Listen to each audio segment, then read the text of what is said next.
Sports Station. It's time to start the show and talk about the sports we saw. Inside jokes and takes from Danger and Battaglia. Bills and the Sabres and the Amers. Who gave a microphone to these jerks? Gene's a big timer, a social misfit. Clueless to the title of the biggest buskeg hits.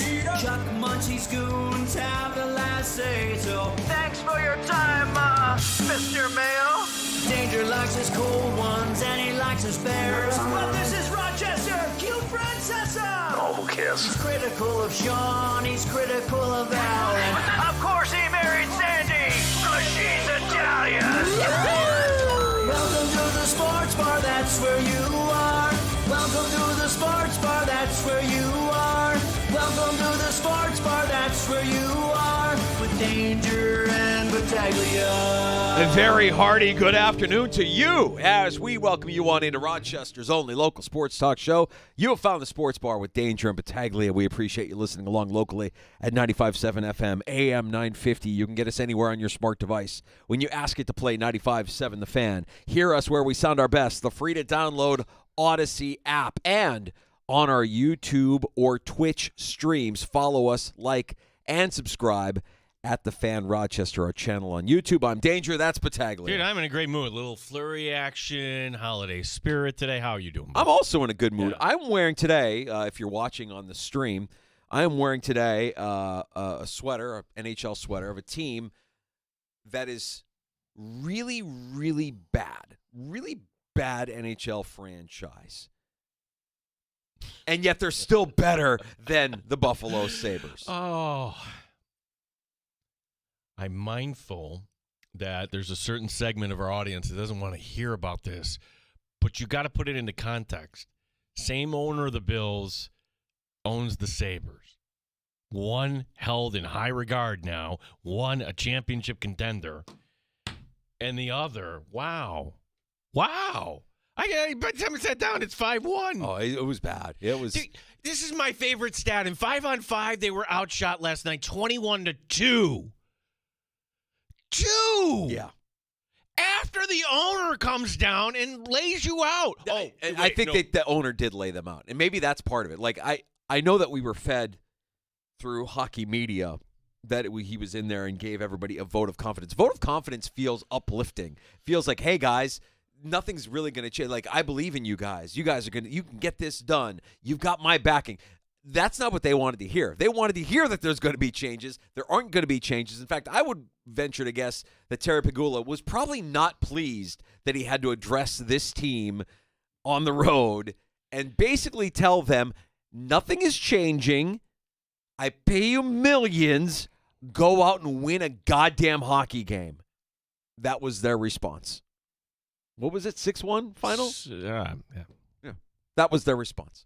Yeah, to Montreal, who, by the way, they were the worst team in the conference. Now that belongs to the Buffalo Sabres. Yeah, 11-game losing streak, just lifeless throughout the course of the game, lifeless in the postgame. I mean, you're talking about a group of guys that are just downtrodden. And I don't know why, but I keep thinking about Ryan O'Reilly when he said he lost his love for the game all those years ago, and it ended up with him leaving Buffalo to go to St. Louis, and he wins a cup in St. Louis the next year. And I almost feel like, in a way, by enabling him and giving him what he eventually wanted, which was get me out of here and playing the role of I don't love this anymore, that he got what he wanted ultimately. Because Ryan O'Reilly didn't lose his love of the game. He just lost his love of playing in Buffalo. Well, there isn't a common denominator, though. Like, that entire team is gonzo. GM gone. Head coach long gone. Like, what is the common is it an owner who kind of sort of is an absentee owner?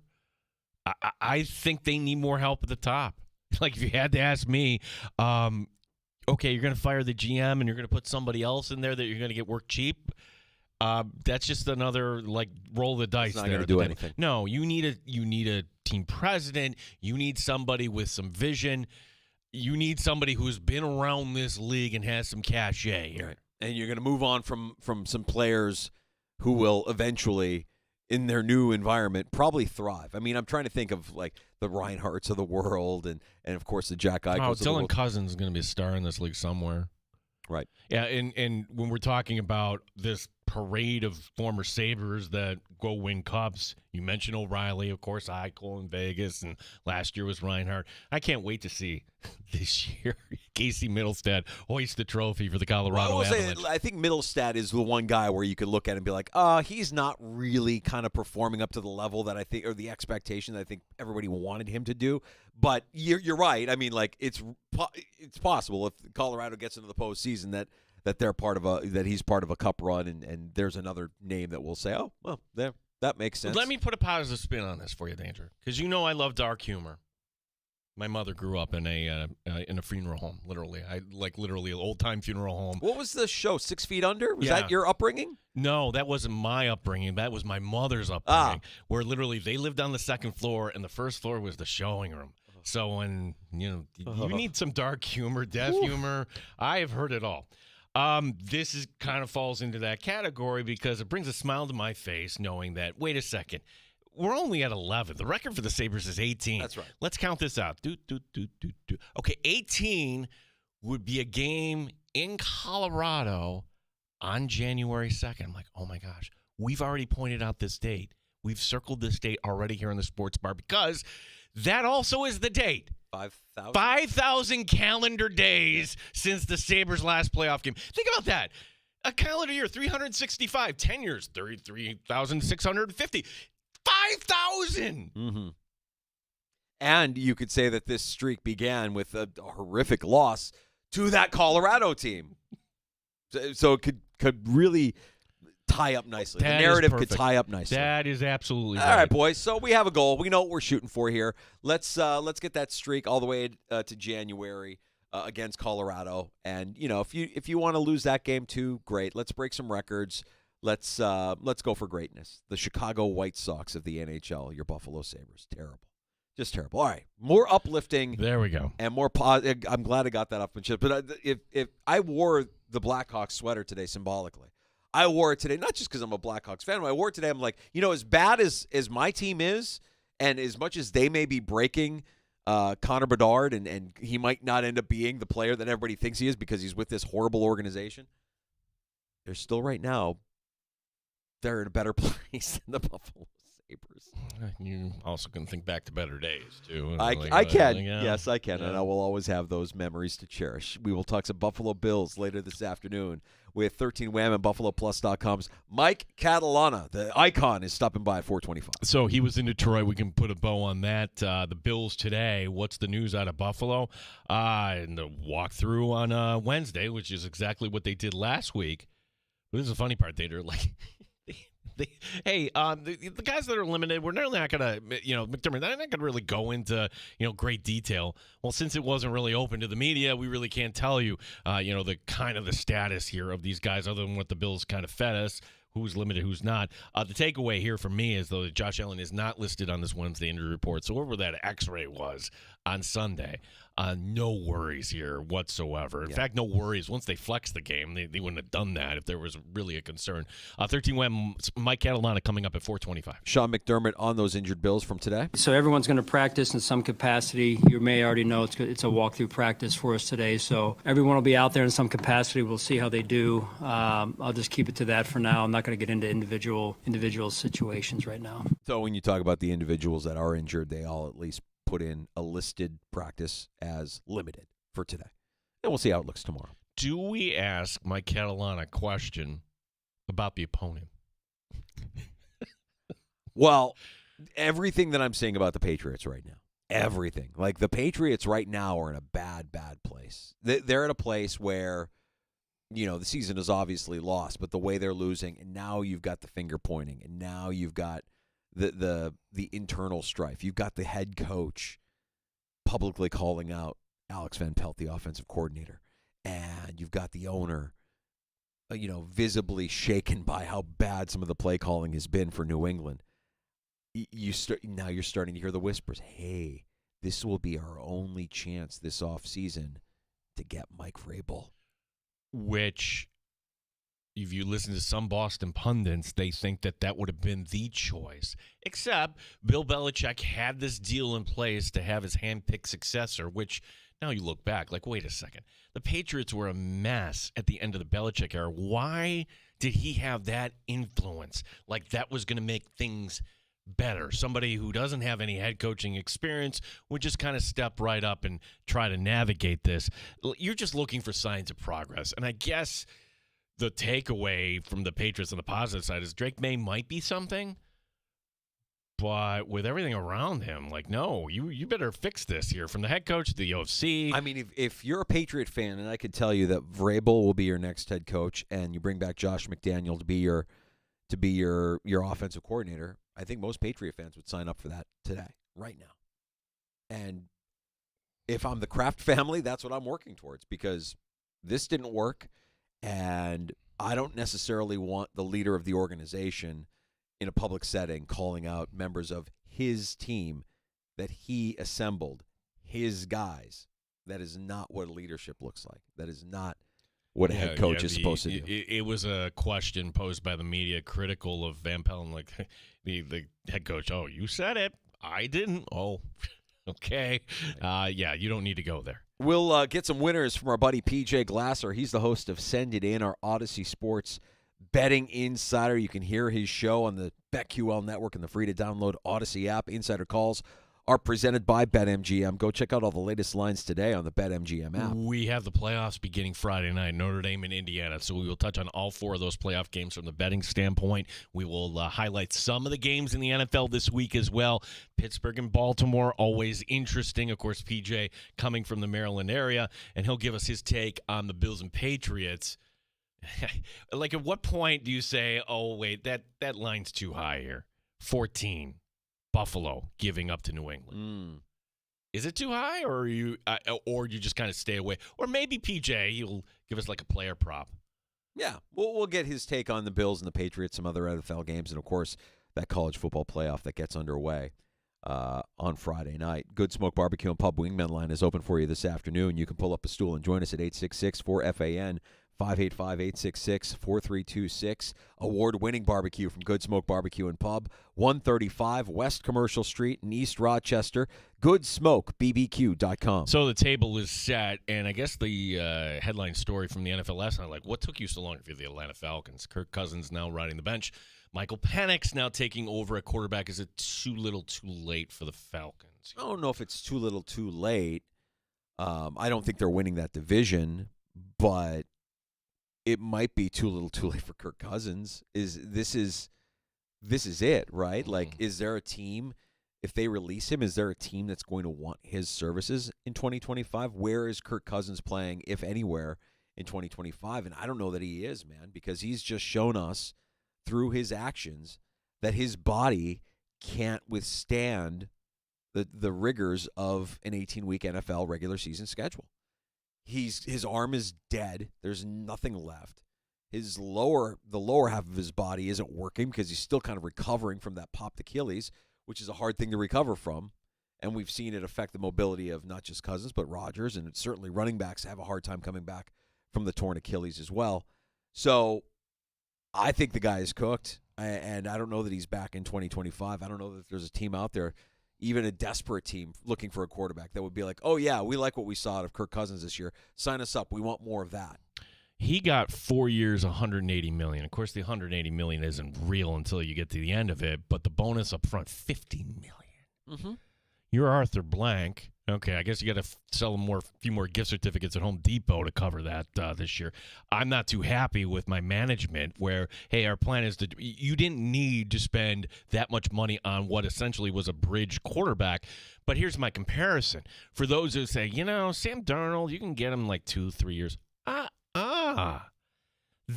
You have to go above this. If I'm his representation, if Cousins was handed 4 years, $180 million, $50 million guaranteed, that's the starting price right now for Sam Darnold, in my opinion. Yeah.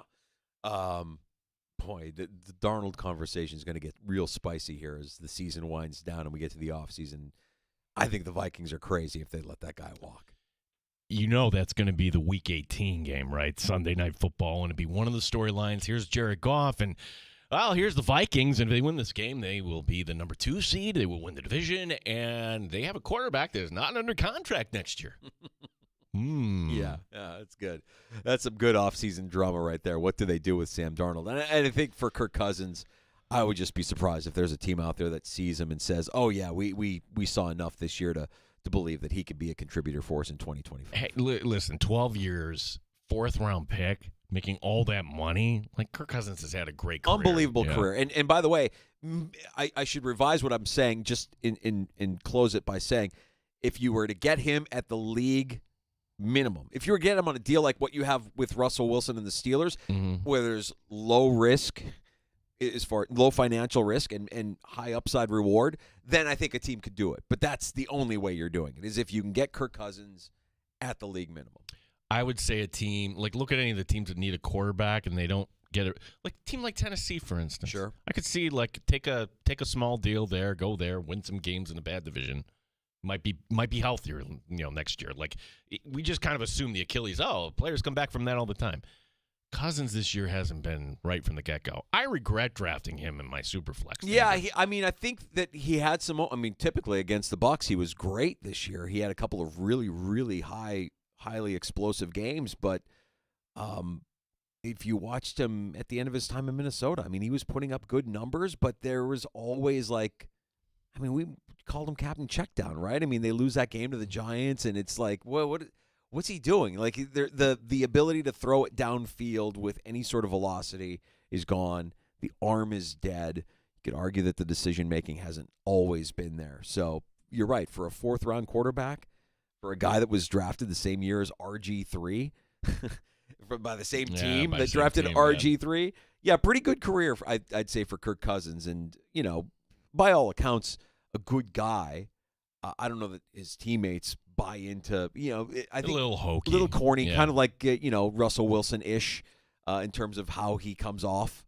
A little corny, a little hokey. But the one scene, Danger, that where this was the quarterback show on Netflix, and he's home, and it's a beautiful home. Like, okay, this is what an NFL quarterback's home, and it's almost like a speakeasy entrance where, hey, I want to bring you into my private room. Do you remember the scene? Yeah. He brings you in, and it's like, I want to bring you into my room. Thinking, wow, what is this? Is it going to be like a bar? Is it like a smoking lounge? What is?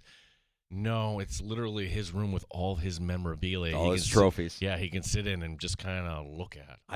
I did see a video cross my feed of a guy whose basement, I think this guy in Iowa has a basement with a hidden speakeasy room behind a wall. You push the wall open, and it's this bourbon pub. And I saw it. I'm like, I don't think I've ever been that jealous in my life. So, if you're a football player and you see what Cousins has there, maybe that's the equivalent. Like, whoa, look at that. Sidetrack. I would highly recommend a speakeasy. That's like that. It's a fun experience if you ever get to kind of go to that. I'm in. Yeah. Absolutely. Not our quarterback, however. Our quarterback here, Josh Allen, today being named the AFC Offensive Player of the Week. Yeah, really, ho hum. We can't take this for granted here. This is the 14th of his career. It's his 3rd this season, and a reminder once again that we're watching a player do things with this team that we've never seen any player ever do with the Buffalo Bills. This is an amazing, amazing time to be a fan of this team when you have him as your quarterback. Can't take it for granted. And later this afternoon, I will lay out, speaking of quarterbacks, I will lay out a trend. I don't know, is it a trend or is it a curse? It might be a curse, Gino. It might be a curse. A curse of first-time Super Bowl quarterbacks. The curse of the first-time Super Bowl quarterback. When I lay this out, you're going to be shocked. I believe you will be shocked when I lay this out for you, and why it points to whoever ends up being in the Super Bowl. If it's their first time being in the Super Bowl, you better win. You have to win. Can't lose. If it's your first time going to the Super Bowl. I'll explain why. That's coming up later. Yeah, didn't work out well for the Bills after they were favored, I believe, by 7.5 over the Giants, and Yeah. I also have a take, too, when we look at the AFC playoff picture. There's one team I'm actually concerned about here. Like, if the Bills end up as the 2, but by the time the game comes around, Danger, we're all going to be worked up and everybody be worried. That's the way Bills fans behave for the most part. But I'm telling you, like, there is one team that we're not figuring on coming in as a 2-7 matchup. I'm a little concerned about when I lay this out for you later. What do you mean? You're not bought in on the Bills being the 1 seed? You think the Bills are going to be locked into the 2? Oh, no. Andy Reid's wife is a witch, and she concocts all these great things that help the team. Like, what other explanation is there at this point? They're going to win the games. The Bills can't catch them. Kansas City, congratulations. Mahomes is taking some kind of secret elixir from Andy Reid's wife that she conjured up in the basement. Drink this. You'll feel better. Maybe he's got like a Miyagi kind of like sensei in the doing the thing that the healing thing with the hands. And all right, you're gonna be back out there, Daniel-san. We'll get you out there. Don't worry. Yeah, I was sitting watching the Chiefs Browns game research, right? And there comes on Butker, and the executive producer stands up, and she starts going with this saying and everything else, like as a curse, and he misses the little chippy. Yeah. I'm like, oh my gosh, you're a witch. Yeah. You're a witch too. That's right. Be careful. I mean, I may have some witchcraft in my family because this. I mean, I married Italian. Yeah, that's a different sort of. Yeah. PJ Glasser, the host of Send It In on the BetQL Network, joins us next in the Sports Bar. We'll get some winners, the college football playoff, and Week 16 in the NFL. Next on The Fan.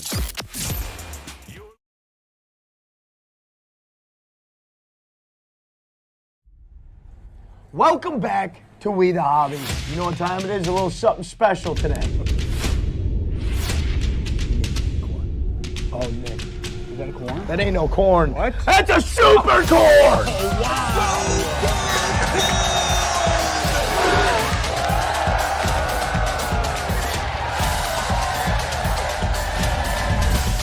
Visit us at 23 Arlington Street in Rochester.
third time this season, Josh Allen named the AFC Offensive Player of the Week.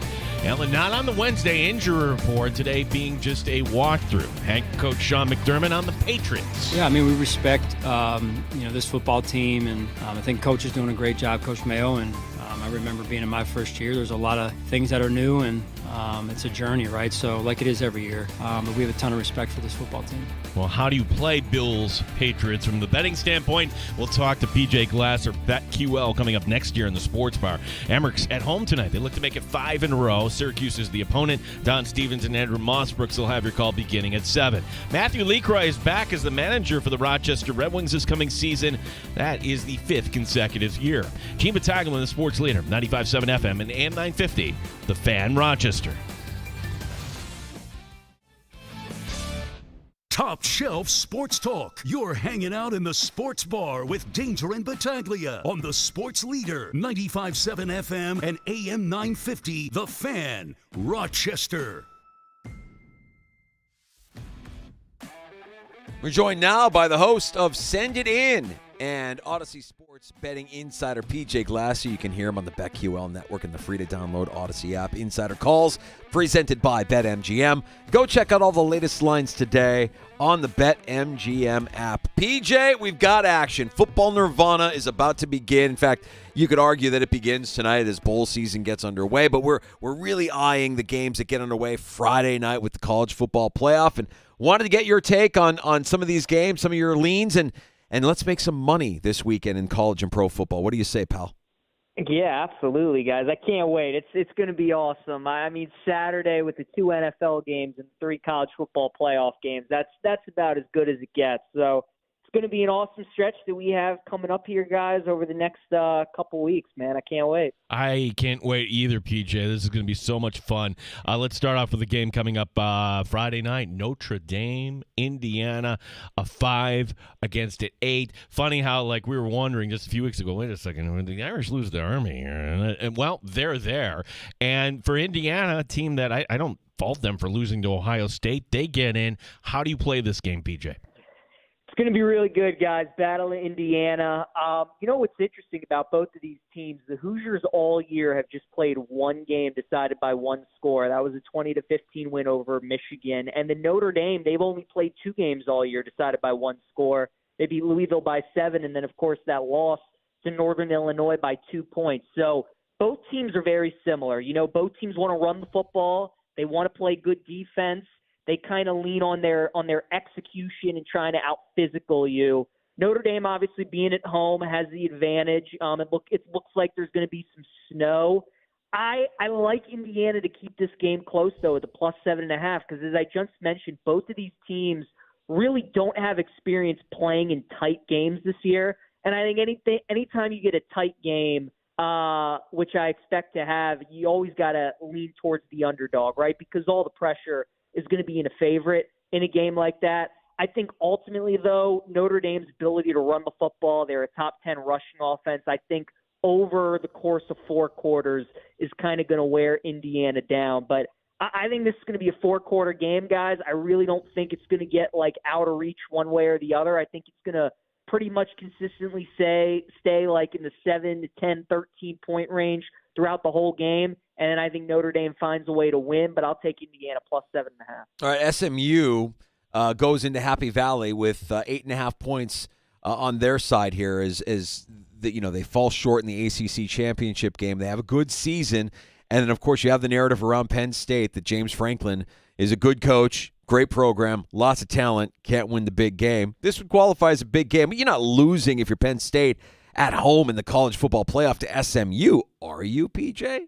Well, we could, fellas. This maybe could be an upset special. I'll put it to you. I'll put it to you this way, right? I mean, you guys know, and I know as well, that there are going to be so many people this weekend that just money line parlay all the favorites, right? Everybody's going to put Ohio State, Texas, Penn State, Notre Dame in a money line parlay. And it very well could hit. I obviously wouldn't be shocked if it would. But I also know that there's going to be at least one underdog, if not 2, that make people sweat their parlay. Now, I mentioned I think Indiana can keep it close. I think SMU can keep it close too, guys. They match up pretty well with Penn State. They got a top 10 rushing defense in college football. They've been really good against the run this season. They get pressure on the quarterback. And, people know if you want to hang around with Penn State, if you want to give them trouble, you stop the run and you pressure Aller, and that's what SMU is going to be able to do. Now, obviously, SMU really hasn't played all that tough a strength of schedule. They played Clemson, they played BYU this season, so going on the road, playing in a whiteout in Happy Valley, obviously a team from Texas going up and playing in the cold, that'll be something to monitor. But we talked about it last week, guys. There's just something about in college sports. You've seen it in March Madness. You've seen it in college football when we had the 4-team playoff too. Those teams that are kind of like the last team in, and when there's some controversy around those teams and it's like, are they proving the committee right of whether or not they were worthy of getting in?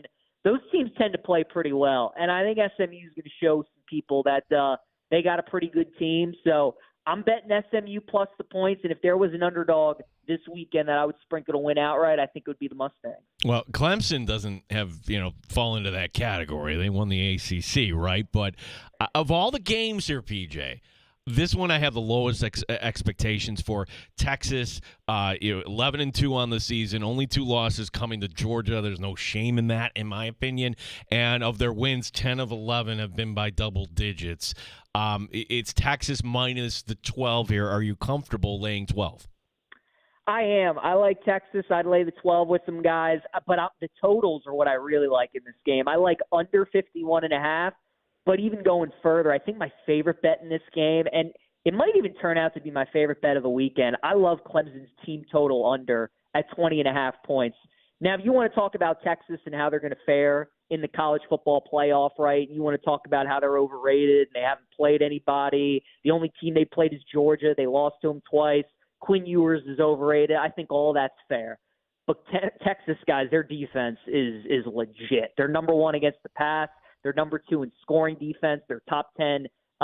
They're top 15th against the rush. I mean, they are loaded on defense. And you look at Clemson this season, right? And probably the 2 best teams that they've played, Georgia, they scored 3 points. South Carolina, they scored 14. They struggled to move the ball on both of those teams. Texas has a better defense than both of those teams. Now they got to play a true road game in Austin. 20.5 just feels way too high for me. Clemson's a team that really has not been explosive on offense against like decent teams and going up against that Texas defense. I just don't know how they score more than 21. If Clemson wants to keep it close and if they want to even pull off a shocker, I think their game script is similar to what we saw in the SEC championship. Georgia beat Texas 19-16. Like, Clemson's got to do that. They got to muck it up, keep it ugly, win a low-scoring game. I don't see Clemson just hanging with Texas and scoring a bunch of points. So I'd lay it with the Longhorns. I like full game under, but really, guys, favorite bet, Clemson team total under. All right, Tennessee wraps up the college football playoff action for this weekend.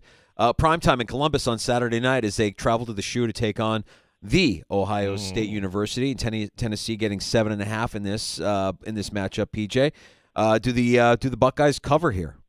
I think they do. Now, I haven't bet it yet, guys, because it's still at 7.5. I'm waiting to see if we start getting some 7s closer to kick. And if we do, then I'm definitely going to pull the trigger on Ohio State for sure. I mean, look, obviously, I think the start for both teams is going to be so important in this game.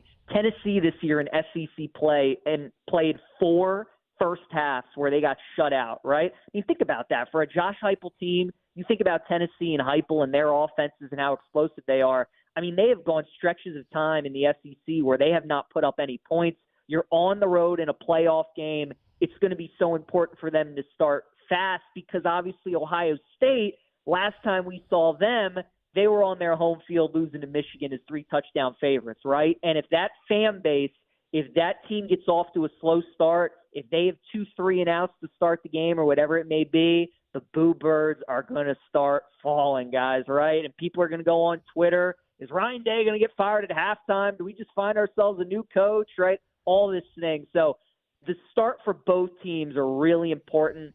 With all that being said, though, Ohio State's got the number 1 scoring defense in college football. They got a good offense. They're very balanced. And Tennessee, I do think, is a touch overrated. Their defense is very good, really struggled against Georgia, though. And if they struggled against Georgia on the road and Carson Beck, who's been up and down this year, and Georgia, who doesn't really have many skill position guys, I mean, what are they going to do against Ohio State, who's got 2 great backs and 3 great receivers? And I just think Tennessee is going to be a little bit overmatched in this one. So this, to me, feels similar to like the Indiana game. I'm looking at like a 31-13 kind of game, somewhere in that neighborhood. So I like Ohio State. Waiting to see if we can get a 7 where I would really like it. But even if we just end up getting a 7.5, I'd still take the Buckeyes too. PJ Glasser, your host of Send It In on the BetQL Network, our guest here. PJ, turning our attention here to the NFL. If there is one game where I'm looking at the line like, wait a second, does that really make sense? Steelers and Ravens, because if I asked anybody on the street, what would you think the line would be? Oh, who's the home team? Ravens. Oh, Ravens by 2, 3. The Steelers are getting 6 points here. It's almost like Vegas is inviting you to come and put your money with the Steelers because, after all, they're ahead of the Ravens in the schedule. And after all, they already beat the Ravens, and you're getting 6 points here. This looks like a trap to me. Am I right for thinking that the pick may be the Ravens here? Gene, I like where your head's at, but you guys know I'm a Ravens fan, and watching these games the last 4 or 5 years, I can just tell you exactly how this game's going to go because all the Ravens-Steelers games have been the same the last 4 or 5 years. The Ravens are the better team. They'll outgame the Steelers. They'll outplay the Steelers. The problem is, though, is they're going to drop passes. They're going to commit turnovers. Tucker's probably going to miss some field goals. They'll have some costly penalties. They'll just do all the bad things and a lot of the things that the Steelers force their opponents to do to hang around and win these games. And it's just been happening over and over again. It's why Pittsburgh is 8-1 against Baltimore in their last 9 games. But you just blind bet the dog, Gene. Like, normally I would agree with you. It feels like way too many points, and it feels a little trappy, and you would lean Baltimore. But, guys, since 2015, the underdog is 16-2-1 against the spread in this rivalry. And the Steelers have been the dog for a lot of that time. Another crazy stat about this game this weekend, this is the first time Lamar is playing Pittsburgh at home in his career in front of a full crowd. The only time he played at home against the Steelers was in the 2020 COVID year when, they were at like a quarter capacity stadium. So Lamar has not faced the Steelers at home with a full crowd, which is going to be interesting to watch. Obviously, much has been made about how he has struggled against Pittsburgh. So there's no way I could bet the Ravens in this game. There's just no way. Ravens-Steelers games are always close.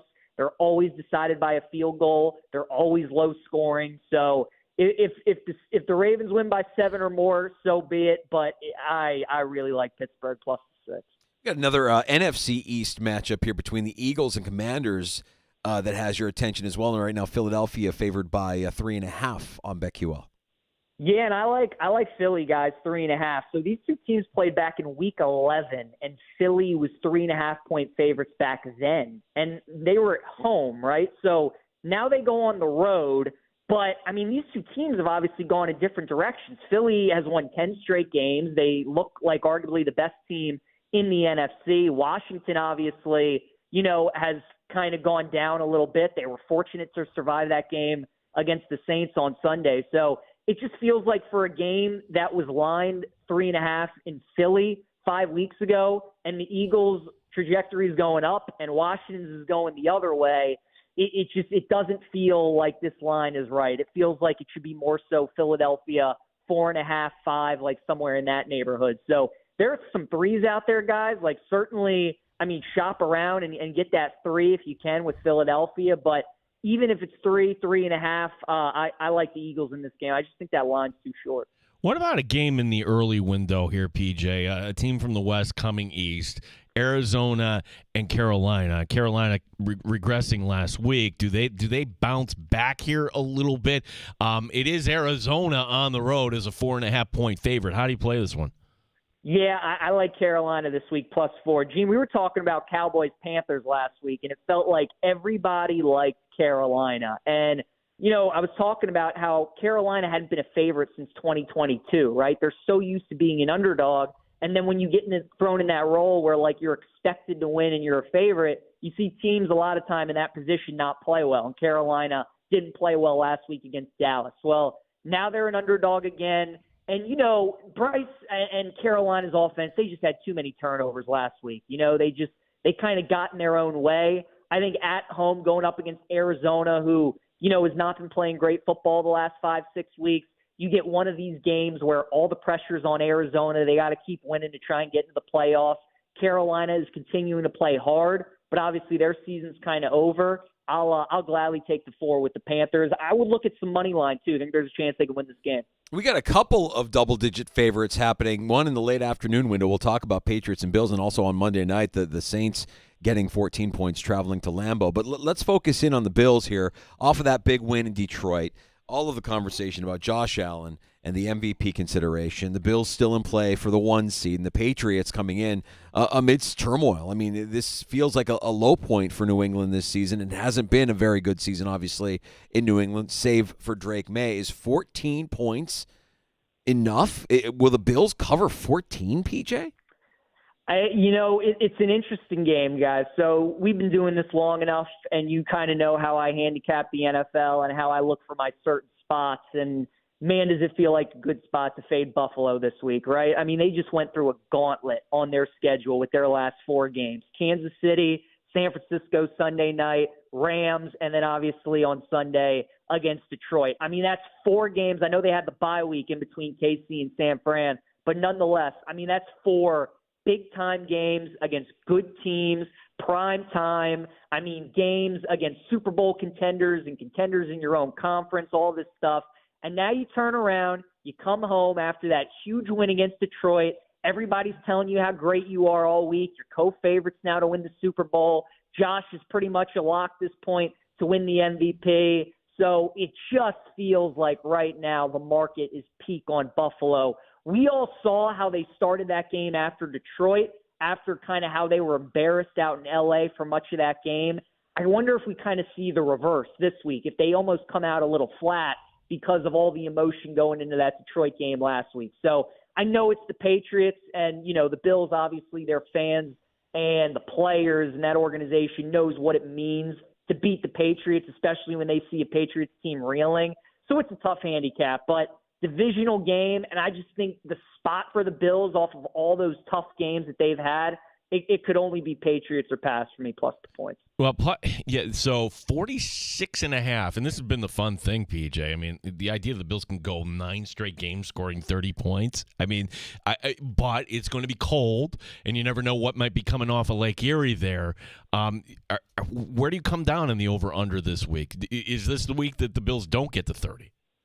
Well, I think if you like the Patriots like I do plus the points, I think you would have to correlate it to the under. I know Drake May and the Patriots have been able to put up some points in some games this year, but I don't see how they cover that number if the Bills, get into the 30s again. I guess Buffalo could win like a 31-20 kind of game, but I would think that the Patriots would have to muck it up and keep it ugly. So that Buffalo offense they are rolling right now, and I certainly would probably be a little bit too afraid to bet the under.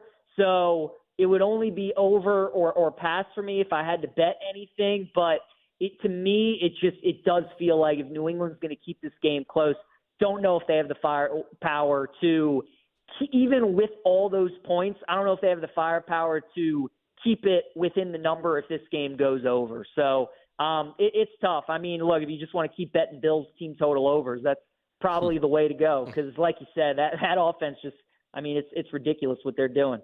BJ, tell us about Send It In and how we can check out more of your work.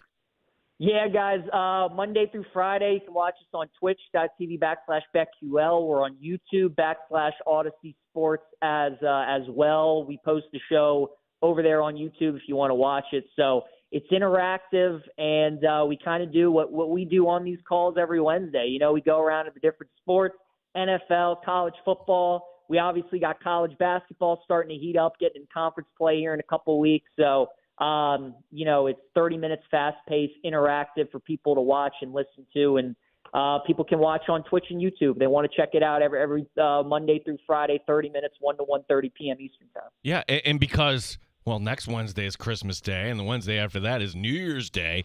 PJ, we're not going to be talking till 25, but in honor of us missing our hit here next Wednesday, what does Santa Claus say? Ho, ho, ho, gentlemen.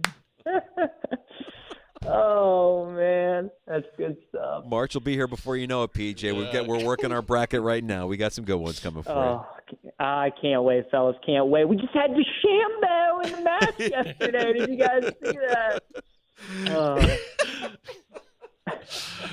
PJ, man, you're the best. Have a great holiday. Enjoy your time, and we'll catch up with you in the new year. Can't thank you enough for everything you've given us here in the Sports Bar in 2024. Absolutely. Always a pleasure, fellas. Happy holidays to you. We'll talk to you over in 2025. Look forward got to it. There's Thanks, PJ PJ Glasser. He is the host of Send It In on the BetQL Network. Our Odyssey Sports Betting Insider. Insider calls presented by BetMGM. Go check out all the latest lines today on the BetMGM app. This streak of the Bills scoring 30 points, at least a game, is going to come to an end at some point. But I just look at this Patriot offense, and yes, Drake May is going to make a few plays, but their offensive line isn't anything. They really don't have a running game. What target? Who's catching the ball?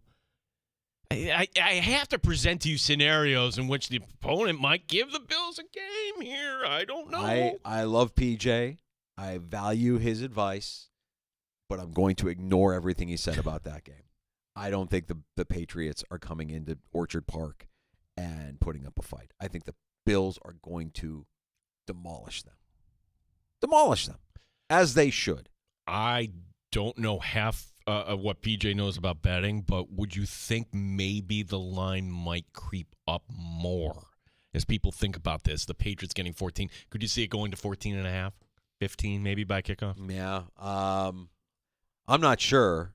The Bills team total going over, though, that feels pretty safe. What would this be if they get 30 points? Not 8 or 10. 9 times. Mm-hmm. Okay. Yeah, that you don't mess with Sports Bar karma. Well, there. Josh Allen listens to Sports Bar. Yeah. He has some karma. He came in last year training camp. There's also a different factor here, and it's tough for people outside the area, but if you go to Bills games, it is that college-like atmosphere. It is this fan base. When this team is back home after 2 long road trips, well, Detroit's not that long, but you get my point. Like, everybody's going to be ready to go. It's hard for me to imagine that for the first time since December 1st, this team's going to be home and they're going to come out flat. I don't see it. I don't see it at all. And once you get up on the Patriots, well, then ride it home. In the spirit of one of these things is not like the other, I'm going to ask you a question. We'll give you the answer here after we take our break. Can you name the 5 NFL teams that have not scored more than 30 points in a game this season? Think about that. Oh, I know the one. If I could grab, the question is, can I come up with the 4 crappy ones? But it is, it drives home a point. Uh-huh. It really does. Uh-huh. And I talked about this earlier. Speaking of quarterbacks making an appearance in the Super Bowl, if it's your virgin voyage to the Super Bowl, my advice to you is win your first trip to the Super Bowl. There is a curse that is in effect, a stat that has held true that dates back to the 4 Falls of Buffalo, and I'll explain. Tomorrow night's a pretty good game, right? They flex this on Thursday night. First time we get a flex game. We get Chargers and Broncos. I'm going to lay out why I think if you're a Bills fan, you should actually root for the Broncos. And it has nothing to do with the Chargers. I'll explain. Right now, let's give away a free $50 gift certificate to Livingston County Pizza Company and Gluten Free Bakery. We'll go caller 5 at 585-866-4FAN, 866-4326. They're featuring one of Western New York's largest gluten-free menus, and in addition to their pizza, you can stop by for some of their legendary carrot cake, chocolate dreamboat cake, and handcrafted cookie selections. 212 Rochester Street in Avon, now celebrating their 19th anniversary. Open Tuesday through Sunday. Livingston County Pizza Company and Gluten Free Bakery. Caller 5 at 866-4326 wins. Good luck from the Fan. You're listening to the Sports Bar with Danger and Battaglia on 95.7 FM and AM 950, The Fan Rochester.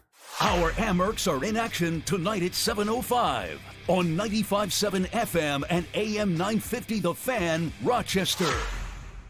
Paid actors represent actual clients. After a truck hit me, my attorneys at the Barnes firm got me $5 million, 5 times more than insurance offered. I'm Rich Barnes. What's your case really worth? Call our Rochester office now and find out. Past results don't predict future outcomes. Main Street, Rochester. Tune in this week to Kickoff with Boomer and Valenti, where they break down all the headlines in the NFL. Presented by T-Mobile. Head to T-Mobile.com and get a great deal on the iPhone 16 Pro. Here's another great reason to use the United States Postal Service this season. When sending a package, why venture outside? Ship with USPS for a true holiday ride. Want to stay cozy and warm? There's no need to roam. With free package pickup and labels printed from home. We have over 600,000 employees always in motion. And before you know it, your gift has delivered emotion. Spread the holiday joy this season with USPS's enhanced network. Learn more at USPS.com/holiday ride. Dashing through the snow to see the hottest girls. Dancing every night at the tally ho. I'll make your bobtail ring. My derriere is tight. I'll put it on your lap at the tally ho tonight. It's the Tally Ho for the holidays. Open daily from noon till 2 a.m. The holiday party is Friday, December 20th. The Tally Ho Gentlemen's Club, East Henrietta Road. What happens at the Tally Ho stays at the Tally Ho. Merry Christmas to all, and to all a good night. If you love looking at Christmas lights, then plan on checking out the Holiday Light Show at Victor Hills. Now, 2024 will be the last season to experience a 1.5 mile long journey through the rolling wooded trails of Victor Hills Golf Club and taking in over 1 million lights and scenes. It'll help bring smiles and laughter to your holidays. Just minutes from Eastview Mall and Thruway Exit 44. Don't miss this amazing light show for its final run, now underway through December 28th. Get your tickets today at roclights.com.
And AM 950, The Fan, Rochester, an Odyssey sports station. The Fan, Rochester, sports update. Should come as no surprise, Josh Allen once again named the AFC Offensive Player of the Week. This for his effort against Detroit. Allen not on the Wednesday injury report today, being just a walkthrough out in Orchard Park. Head coach Sean McDermott on Drake May. Yeah, very impressed. You can see a difference in their team since he's taken over. Certainly mobile, knows where to go with the football. Just a two-dimensional type of quarterback. We'll talk some Bills later this hour. 13 Whams and Buffalo Plus's Mike Catalana joining us. Tonight, it's the Amherst on the Fan. They look to make it 5 in a row hosting Syracuse. Don Stevens and Andrew Mossbrooks have the call beginning at 7. Back for year number 5 in Rochester, Matthew LeCroy once again, the manager of the Red Wings. Gene Battaglia in the sports leader, 95.7 FM and AM 950, The Fan, Rochester.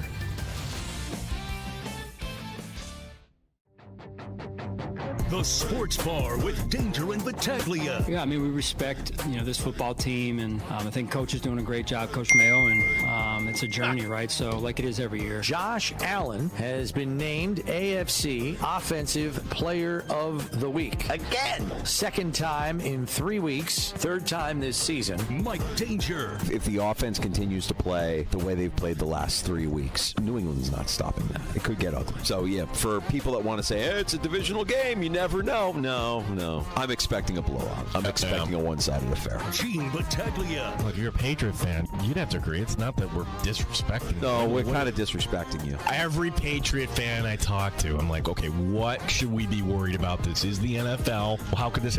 Don't worry, you're fine.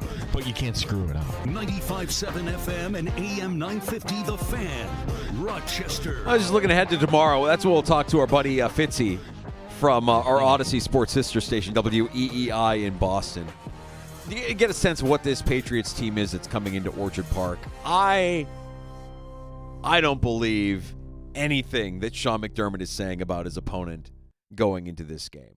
I don't think Sean McDermott has any respect for the Patriots, for their coaching staff, for their quarterback. I think when we talk about McDermott McLies, he has to say nice things, right? He doesn't want to provide any bulletin board material, but Sean McDermott's history against rookie quarterbacks is pretty good.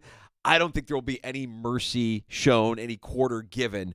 I think he is lying through his teeth when he talks about the job that the Patriots have done this year. All right, do we have any McDermott McLie audio? I've got 35 seconds. Sean McDermott on facing Patriots quarterback Drake May. It's high. I'm going to put it at 6. Do you agree? Everybody play along. The over-under here, 6 lies told by McDermott. Yeah, it takes a little bit longer, right, as you'd expect. Even when you come across a new opponent overall, it takes a little bit longer to figure things out, to really get to know them. And I think that's why sometimes you see him, I think in baseball, I'm not a baseball coach, but, you see a new pitcher, kind of takes a little bit of time to get used to. You see him again, second time through the lineup, third time through the lineup, and it's probably similar in this regard where we'll know him a little bit better in the second game and the third game than we will in the first game. Yeah. It's just kind of, I guess, how things go. You know what happened? The Dandalorian. Sneaky Dandalorian. Oh, wow. What did he label He as? gave you all the lies in your sports update, and he left us with that for McDermott McLies. The sports update is the one that had that soundbite that you just played has all the lies in it. It does. I feel like we can't play along, but you hit the lie detector on what we just played there. Yeah, very impressed. You can see a difference in their team since he's taken over. Certainly mobile, knows where to go with the football. Just a two-dimensional type of quarterback. There's your 6. There's your 6, Gino. That's it. That's why you said 6, because you heard 6 just in your soundbite during the sports update. Yeah, and we have the other one we're running in the sports update. If you weren't with us for the 325 sports update, I already heard this. What was the label on this? He's talking about the Patriots in general, right? How many seconds, Danger? This is 13 seconds on the Patriots and Mr. Mayo. Yeah, we respect, this football team, and I think Coach is doing a great job, Coach Mayo, and I remember being in my first year. There's a lot of things that are new, and it's a journey, right? So, like it is every year, but we have a ton of respect for this football team. Lies! Bold. We all are disrespecting the Patriots this week. Lies. And again, like we said yesterday, I know what did Rome call you? Chowderheads. I know there are the faction of Patriot Red Sox fans out there that, trust me, I know this when you were winning. You exist. Pizza Dude, for instance. Oh, yeah. You have nothing to worry about. Like my friend Roger, nothing to worry about. Yeah. Nothing to worry about. Everybody, I have yet to hear the Patriot fan who is trash talking confident Bills fan here. There's no way you can consider yourself a Super Bowl contender like a lot of Bills fans consider this Bills team to be, and then you go out and lay down for the Patriots. That ain't happening. It ain't happening. No, not this year, not this team. The Patriots right now feel like they're at the low point of their season, that there's more dysfunction now than there was even at the beginning of the season for this New England team. Understand why this game got flexed. It's not because it's a competitive game. Niners, Dolphins in a weird way, that should be competitive, right? Two teams that are farting around. No. This got flexed because here's Josh Allen. We want Josh Allen to do Josh Allen-y things. It didn't get flexed because CBS thinks this is going to be a great divisional matchup. I want the country to see the MVP again. Do you want to know the 5 NFL teams that haven't scored more than 30 points in a game this season, or do you want to hear the curse? Well, the 5 NFL teams that haven't scored a touchdown this season, I think I know the kicker haven't on scored this. more than 30 points. I'm sorry, more than 30 points. Mm-hmm. I know the one unexpected team. The other teams are the Jets on there. Yes. The Jaguars. Yes. The Raiders. I'm sorry, the Jaguars are not on this list. Oh, okay. The Raiders? The Raiders are on this list. Browns. No. Okay. Give me the 4 that. Okay, so the Jets and who? Here are your 5 teams in the NFL that haven't scored more than 30 points in a game this season. You would expect the Giants to be on this list. You would expect the Raiders to be on this list. You would also expect the New England Patriots and the New York Jets to be on this list. The team you wouldn't expect to be on this list, one of these things is not like the other. The Kansas City Chiefs are on this list. With that list of suck, the Chiefs are in the same category. Again, Mrs. Reed is a witch. I don't get it, man. I don't get it. If they're the 1 seed and they go into the playoffs not having scored more than 30 points in a game this season, how's that going to bode when you're actually facing quarterbacks at the top of their game? I'm not talking about Josh Allen. They're going to have to face a Lamar Jackson. They're going to have to face a Justin Herbert. They're going to have to face a team like that right out of the gate. I just, when I saw that, and thank you, Richie C. You hear me talking about my guys in my neighborhood every now and then. I got to give credit where due. He tipped me off to it. I'm like, oh, my God. I think your neighborhood/focus group. That's your focus Well, group. I love talking sports with my guys. Yeah. Like every now and then, it gets a little heated in the text chain. The Bills fans are very, very passionate. We got a couple of Cowboy fans in the neighborhood.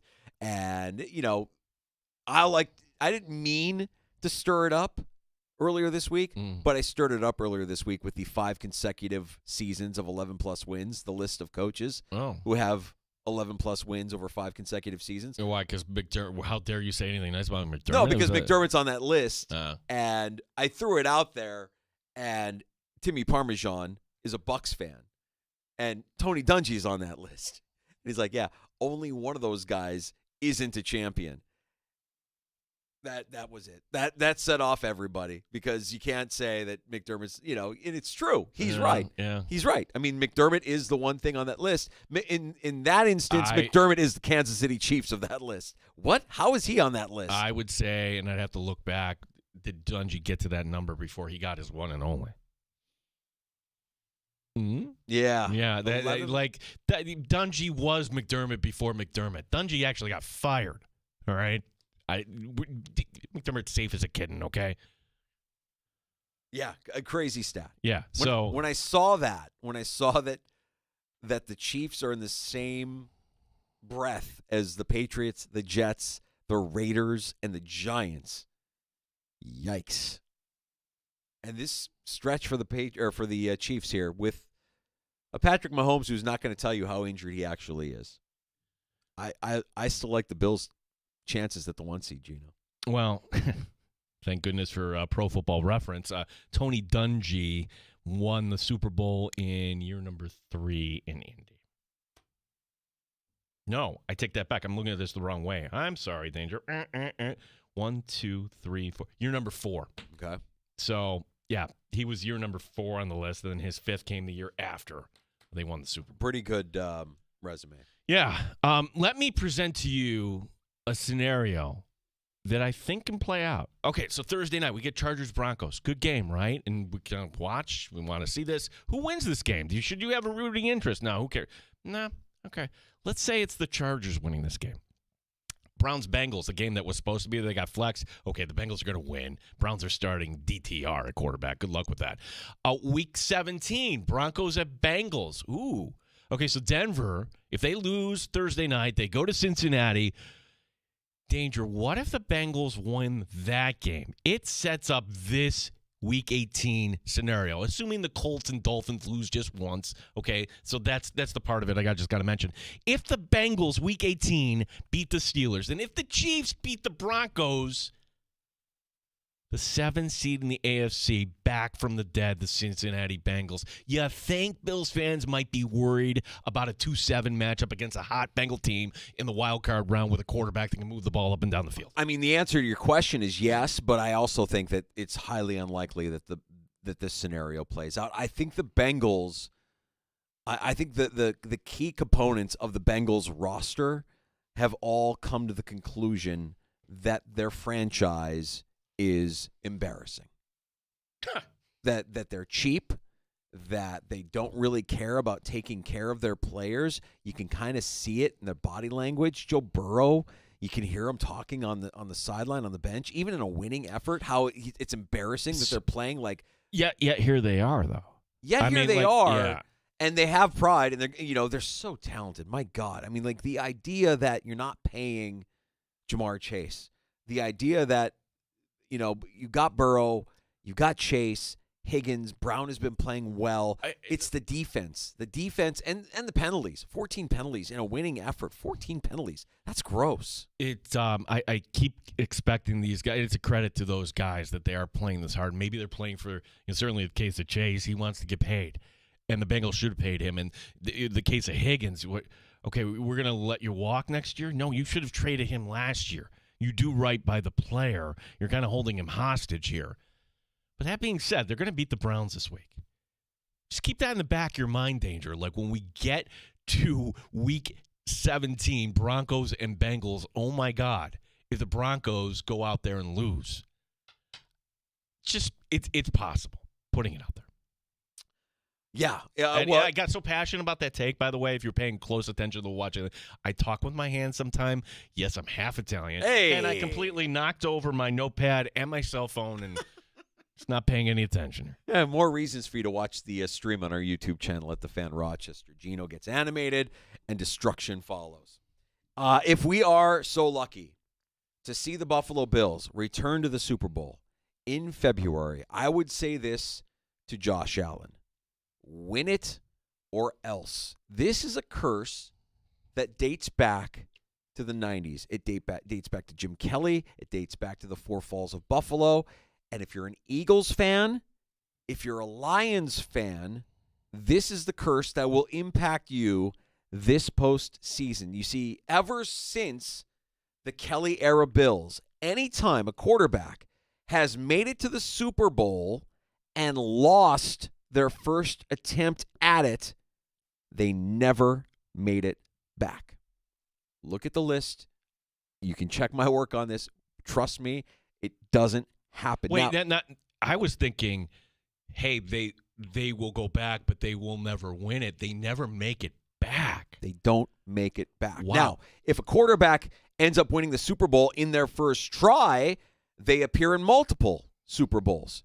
Patrick Mahomes won his first. Brady won his first. The name that I thought was like the outlier here, Kurt Warner, I forget. Kurt Warner won his first. He beat the Titans before he lost to the Patriots, before he lost to the Steelers. You go through the list, you look at the Super Bowl losing quarterbacks dating back to the 90s, and there isn't a single guy who made it back after losing his first try. It hasn't happened. So I'm sorry, Jalen Hurts. I am sorry, Jared Goff.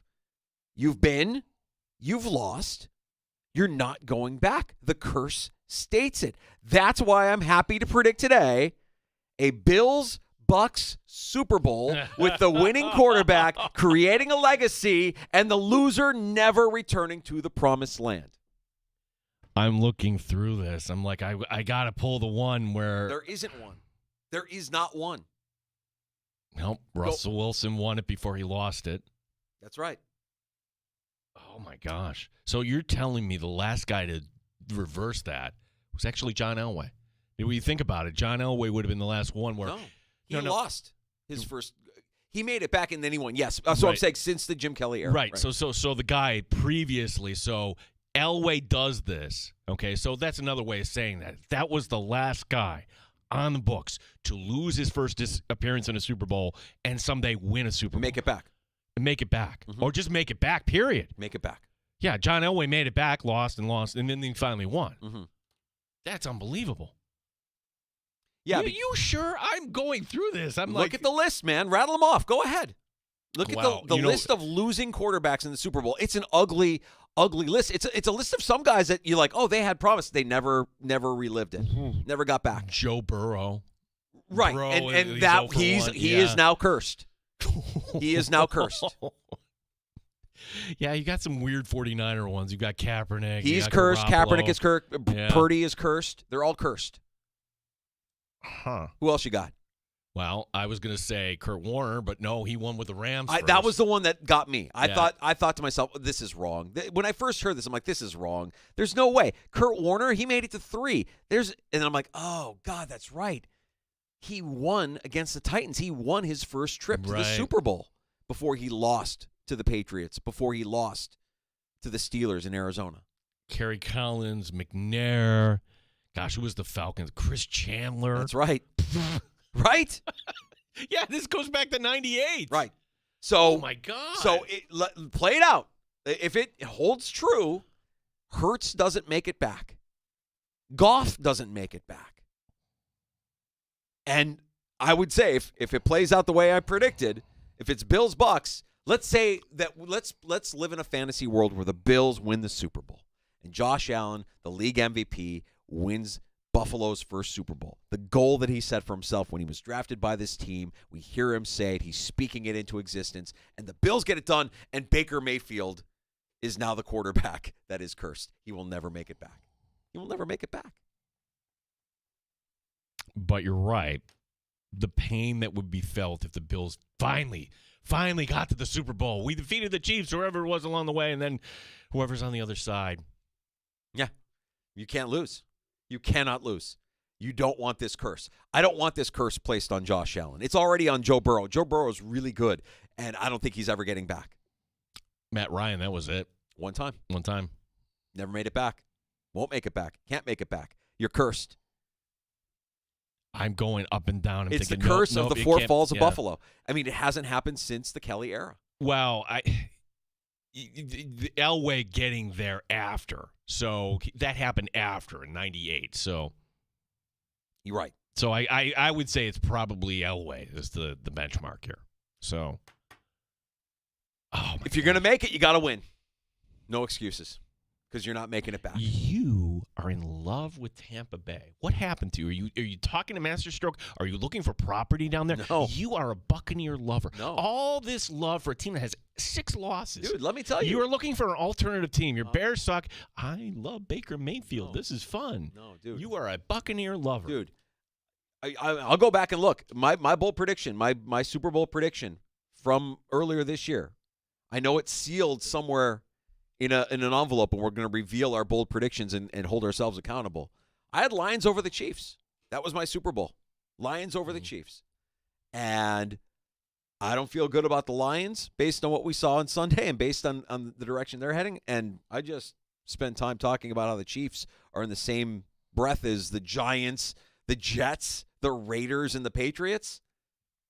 If I'm allowed right now, to make a prediction, that's my prediction. Bills-Bucks. With the winner cementing their legacy and the loser to never make it to a Super Bowl again. So he needs to win it if Josh gets it. He gets there, it's do or die. No in between. The curse of the Four Falls of Buffalo. We get to Mike Catalana, 13 Wham Sports, and BuffaloPlus.com. We'll have time for your calls as well during happy hour after 5 o'clock. You can join us at 585-866-4FAN. That's the Good Smoke Barbecue and Pub Wingman line, 866-4326. Award-winning barbecue from Good Smoke Barbecue and Pub, 135 West Commercial Street in East Rochester. GoodSmokeBBQ.com.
Sports Update.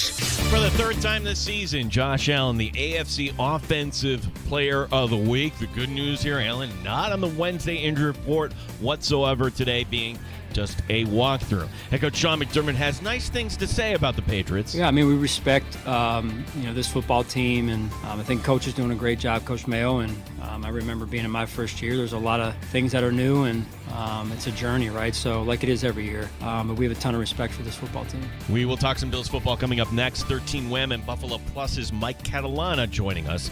The Amherst look to make it 5 in a row tonight. They're back home taking on Syracuse. Don Stevens and Andrew Mossbrooks will have your call beginning at 7. It's year number 5 for Matthew LeCroy, once again named the manager of the Rochester Red Wings. Gene Battaglia and the sports leader, 95.7 FM and AM 950, The Fan Rochester. The beer is cold and the wings are hot. You're in the sports bar with Danger and Battaglia on the sports leader, 95.7 FM and AM 950 The Fan, Rochester. Time to welcome in the Hall of Famer, the Rochester sports icon, 13 Wham sports director, Buffalo Plus, Mike Catalana, fresh from Detroit, spending some time in the sports bar. Mike, you're the one that we've heard say through the years, it's not always how you play or who you play, but when you play them. And with that in mind, man, it feels like even though it's a divisional opponent, that the time that they're playing the New England Patriots is a time where there's dysfunction on display and you've got coaches throwing coaches under the bus. It feels like a good time for the Bills to be playing the New England Patriots. Yeah, that's a horrible football team. I mean, it really is. And the only thing they have going for them, and this is a possible thing, is that they might have gotten something right with the quarterback. Like, he's shown enough that at least you go, okay, this guy's not bad.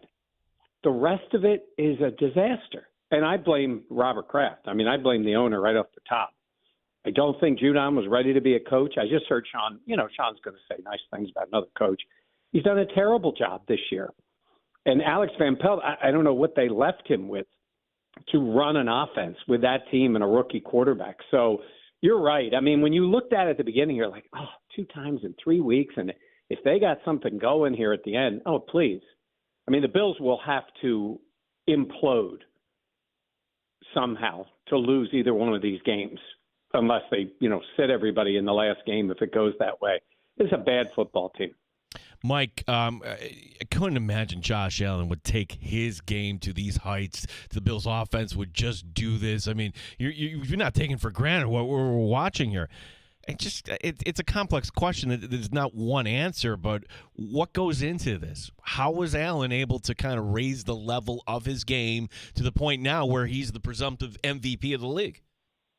It's really something, and it's a great credit to him as an individual. When he came into the league, you remember the thought was, you can't teach guys to be more accurate. You can't do that. The guy is a worker. He's obsessed with being better in whatever way that is, right? So you want to call him out. I say the collective you, any of us. You turn it over too much. You don't do this. You don't do that. And you need Stephon Diggs. And this isn't even a dig on Diggs. This is just you need that guy. And Josh will go out and prove you wrong. I do think he's got a little of Jordan in him. And when I reference that, I'm not saying he's Michael Jordan, but he hears everything. He knows everything. And he goes out and tries to beat that. So he can't win without Diggs? All right, let's see. He needs this or that. He can't be more accurate. It's funny. I was telling somebody the other day, and it's part of what we did on our podcast. It's like he used to run around on the field like his hair was on fire, and it's just everything is speeding up for him. Now he's the 180-degree opposite. I mean, he stands there, pointing down the field, casually at the end line, chucking the ball 60 yards down the field. On the road in a massive stadium with Lions fans in full throat, and he's just like, I got this, and chucks it down to a rookie 60 yards down the field. This guy is confident in his coaching because I think he and Brady are in a good place. And he's like, yeah, put guys out there. I'll make it work with them. And he's he has been unreal this year. Well, the play of the last 2 weeks kind of masks, the stench of what has happened on the defensive side of the ball. And injuries aside, Mike, I don't expect that the defense will have a bad game against the Patriots. But how concerned are you that they've given up the amount of points that they've given up here in the last 2 weeks? I think the Rams game was an aberration because, first of all, they were not good in that game. The Rams were incredible in that game. I mean, Stafford's great, and he was on it. So even when they had coverage, they got beat. They weren't good against the run. We know that. They got lit up. Actually, I would say this sounds funny after giving up 42 points. I was slightly encouraged by the defense in the game against Detroit. And I mean, in the beginning of the game, when they helped put the team in a good spot. I mean, they got the Lions off their script, got them a couple of 3-and-outs, made some plays. Before you know it, it's 14-0, 21-7. And I would say you're right. You can't just make excuses in the injuries. But in that second half of the game, it's like, it was you and me back there in the secondary. Like, it was bad. Now, that being said, it doesn't fix everything to get, Hamlin and Rapp back or even Rasul Douglas. But you get them all back, I think they can be, certainly have to be better. I don't think they're going to be elite, but I think they can be better. And, I mean, they do get, 2 of these Patriots games, you're right. And we'll see with the Jets. I mean, the weird one is throwing the ball well and, making some plays with them. So we'll see what that is next week. But, I'm sorry, I meant the enigma. I was trying to think of what the phrase was for. Anyhow. But, yeah, the real test will come after that. So am I concerned? Sure. Still mostly concerned, even though they've given up all these passing yards. I'm mostly concerned with the run defense because of who they might play and where it's a weakness. I think they can scheme up and get the right guys out there to be much better in the pass plays. But I still worry about the run defense because, Kansas City can run it. Baltimore can run it, right? These are the teams you may face. So yes, concerned, but it will be better by the time we get to the playoffs. One last question on that Lions-Bills game, and it concerns the Lions and Dan Campbell. Where did you come down? 12 minutes to go, 2-score game, onside kick. Because to me, Mike, I'm all for being aggressive, but sometimes when you put the brand ahead of things there, to me, it just spoke volumes that I don't have any confidence in my defense whatsoever in this position. So let's try a really low percentage play. Yeah, especially now, where if it was the surprise time where you might say, well, they're not going to do it now, and he did it, okay. But you literally announce it. Oh, we're doing this, and now you go ahead and try to make a play. I give Campbell credit for this. He admitted he screwed up, shouldn't have done it. It was a 10-point game, right, at that point. It's like, kick them deep, man. Force them to get first downs because, as we were saying, the Lions were moving the ball pretty easily. The difference was the Bills kept doing it. And then when they did kick them deep, Allen just made plays, including the Dawson Knox catch that just kept the drive going, and they kept scoring. So I'm with you. I do like what Campbell does. I'm a fan of his. I know there are times it's a little much, but I think it's not just his brand. I think it's that team's brand. I just think that one was because it doesn't, the advantage wasn't really there. I mean, it's so hard to get an onside kick anyhow. So it's not like going for it on 4th and 6 here with your best players. It's sort of a lucky play to get it. So at least he admitted he was wrong. Doesn't really change anything, but he really didn't have confidence in his defense at the end of that game. Mike, when you look at the rest of the AFC, and it is pretty top-heavy this year, I mean, there are some scenarios that could play out, which I don't think will play out because it would require the Bills to lose. But there are scenarios where you could have the entire AFC playoff seeding or field, I should say, decided after this weekend's games. But it's still that 1 seed that I'm looking at and thinking to myself, the Bills with their schedule and the Chiefs with having to play 3 games in 11 days with a quarterback who suffered a high ankle sprain. This is still in play for the Buffalo Bills to get that 1 seed. Yeah, I think it is. I mean, listen, I hear Paul Pierce is going to play in the game Sunday, right? Didn't he leave in a wheelchair going off the field? Yeah, that's right. He was carted off. He's awesome. He's an incredible player, one of the all-time greats. But, man, either he is the quickest healer in the world or it just always seems like he's done because he's gone off the field. I will say this. When you saw the replay of that injury, you were like, ooh, that doesn't look good. We were all in the press box watching that. It's like, all right. And then he goes off the field, and now what are they saying? He may very well play, right? Full and then practice, yeah. Yeah, so all of that. But even that being said, I mean, it is, Houston, Pittsburgh, and Denver. So the way I look at it is, will it come down to the last week? Because if the Bills win the next two, and all Kansas City has to do is lose one of them, and it takes it to week 18. Because, if they lose to Denver and the Bills were to win, the Bills get the 1 seed. I mean, that's just the way it goes. They beat them head-to-head. So it makes it kind of wild. I think, I'll put it to you this way.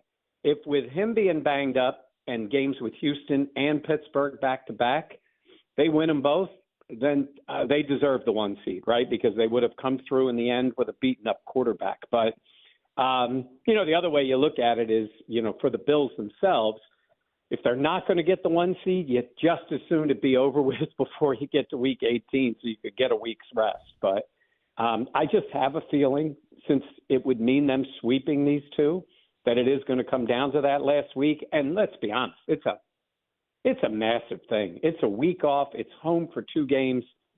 I know they lost to the Chiefs at home last year, but this team matches up better with Kansas City. They already beat them once. Getting them at home again, I think the time would come. So, yeah, it's worth the shot to stay in there, but they're going to need some help. Yeah, Mike, no, we're not going to have a chance to talk to you before the end of the year. And in that scenario where, all right, the Chiefs are going to win this week and they'll win on Christmas Day, and if the Steelers beat the Ravens, then, or vice versa, I think that the Bills would be nestled in as the number 2 seed. You could have a scenario where it's not just week 18, it's week 17. How do you think McDermott would manage, whether it's 18 alone or 17 and 18, when it comes to your talent here resting up for the postseason? That's really interesting because I don't think any coach really wants everybody to sit out for 2 weeks.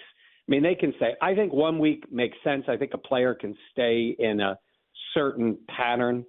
2 weeks is odd to then go into the playoffs. But I could see them greatly reducing snap times. And you know what I mean? Wouldn't it seem funny if Josh he plays into the third quarter, then you take him out? Like, that would seem odd, right? You'd either say, okay, we're playing him or we're not playing him. But you are right. It could be the case because they look like a pretty safe bet to be the 2 in that way. So it will be something. I don't think you sit around and wait for matchups in that way, because if you're at the 2, you there's nothing you can do about it, right? You're going to play the 7. So that's just the way it goes. But that would be something to see. We've been in that spot where obviously he's rested guys in the last week, but 2 weeks would be a little off brand for him and maybe for some of the players, but you never know how they're going to play it out. Mike, in 2025, is Joe Brady coaching with the Bills or is he coaching elsewhere? I think he's coaching with the Bills. And the reason I think that is, first of all, I think Joe's done a really good job. But you guys see what's going on around the league, right? I mean, the day of, the guy with the half beard who has been in the same room as Sean McVay getting every head coaching job. I'm not saying those guys still don't get them, but I think we've seen a shift in the league, right? You don't have to be the play caller to be the head coach. I think the only play caller of the first place teams, unless it's changed, the only play caller of the first place teams is Andy Reid right now. Everybody else would be in that label of CEO coach, right, who doesn't individually call the plays. I mean, Tomlin doesn't, Sirianni doesn't, Harbaugh doesn't, right? Those guys aren't play callers. And that doesn't mean they're not heavily involved. The reason I bring that up is I don't know where Joe is on the pecking order of who's the next head coach, right? Who's Chicago going after, right? Bring them up because you never know if they can get the guy out of Detroit, right? Is that going to be the case? Or is it, you look around the league, look in Tampa, their OC has done a great job with that team. Is he on the list?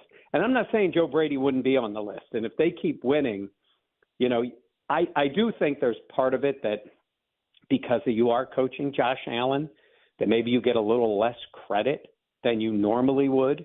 But I think it might be another year I could be totally wrong in that case, but I don't anticipate. All it takes is one, though. All it takes is one team that says, this is my guy. Wait, we're going to bring him here. Maybe it's New Orleans because he has ties down there. But I think he's back. But I think he's wired to be one. I think he's got the vibes of a head coach. But I don't think it's like you got to get him now. Hey, look, we thought that in Detroit last year. We thought it was easily going to be the case, and it didn't happen. So I guess it needs to play out. But if I'm betting right now, I say Joe Brady's back for another year. Yeah, it doesn't happen too often. It happened in Philadelphia the one year. The two coordinators, they waited, both teams. But, Mike, if this is the magical year, he might be back. Would teams wait around for a Joe Brady? Yeah, isn't that something? It's first of all, it's just the way it works in the NFL. Like, they've tried to make it where they can interview early and they can make this. That one was a strange one, too, with the Eagles that year because he ends up going to the Cardinals as the head coach. But he basically had told the Eagles he was coming back, and then he decides to leave. And, it was a bit of a mess. I think the Eagles ended up with a draft pick out of that deal, the way it worked. But, yeah, I think you're right because depending on who the team is, right? If you're going to make a move, some of them are going to want to make them quicker, too. So you're not waiting around, you're waiting until February to get your guy. So, I think that would be a nice problem to have if that were to happen and you were in the Super Bowl and potentially winning the Super Bowl, then you say, all right, then we'll figure it out who gets to coach Josh Allen the next year. But if I'm betting right now, I say Joe's back next year.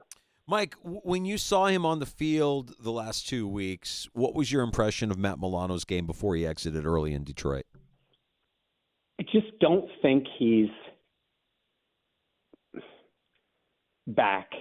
And I sometimes wonder to myself, is it physical? And I don't mean mental like he's not sure of coming back from his injuries, the leg, the bicep, all those things. He hasn't played a lot of football. What did he play? 5 games basically in 2 years or whatever the total number was, pretty close in 2 seasons. And he's back. And it seems like he's just not the Matt Milano. And I don't even know if I was expecting him to be all-pro Matt Milano. Like when he was playing at the beginning of last year, when he and Bernard together was fantastic, making plays. That hasn't happened. And I think they've missed Dorian Williams. I think Dorian Williams has been a more impactful player. Now, saying that, maybe it is just a matter of time and snaps and reps. And all of a sudden, this week or next week, we're going to see that Milano that everybody knew. But when I was watching him in camp, I just didn't think he looked the same. And then it was like, okay, he's got to take a little more time. He just hasn't. I don't know if we'll ever get an honest answer out of Sean McDermott, but at some point our answer will come in who's getting the snaps on the field. And neither of them are 100% healthy, but I would tell you, I'm not saying it's because Milano's on the field. They gave up 80 points in the last 2 weeks, but I want to see a little more Dorian Williams, to be honest with you. Mike, last one for me, sort of a Bills question. I mean, the Bills are held in high regard as being this model franchise with the owner and the GM and the head coach. It's the same owner for the hockey team. Yeah. How can you do you have any explanation what is going on with the Buffalo Sabres right now? I have no idea. And I look at it and I go, first of all, what's the point of basically saying we're not going to make a big deal? Well, who are you protecting here? Trade anybody. And this is the way I look at it. Kevin Adams, with his answers about how difficult it is, I'm like, dude, you are a hockey general manager. Hockey players love living in our area. They retire and live here, okay? And palm trees, whatever. The Bills are recruiting players to come here many of them are from the South or the West, and they end up in Buffalo. Not for the weather, folks, not for our taxes. They're here because it's a winning atmosphere and a great team with great players. And I hate that excuse. I hate that talk. And I wouldn't worry about trying to win trades. That's fine.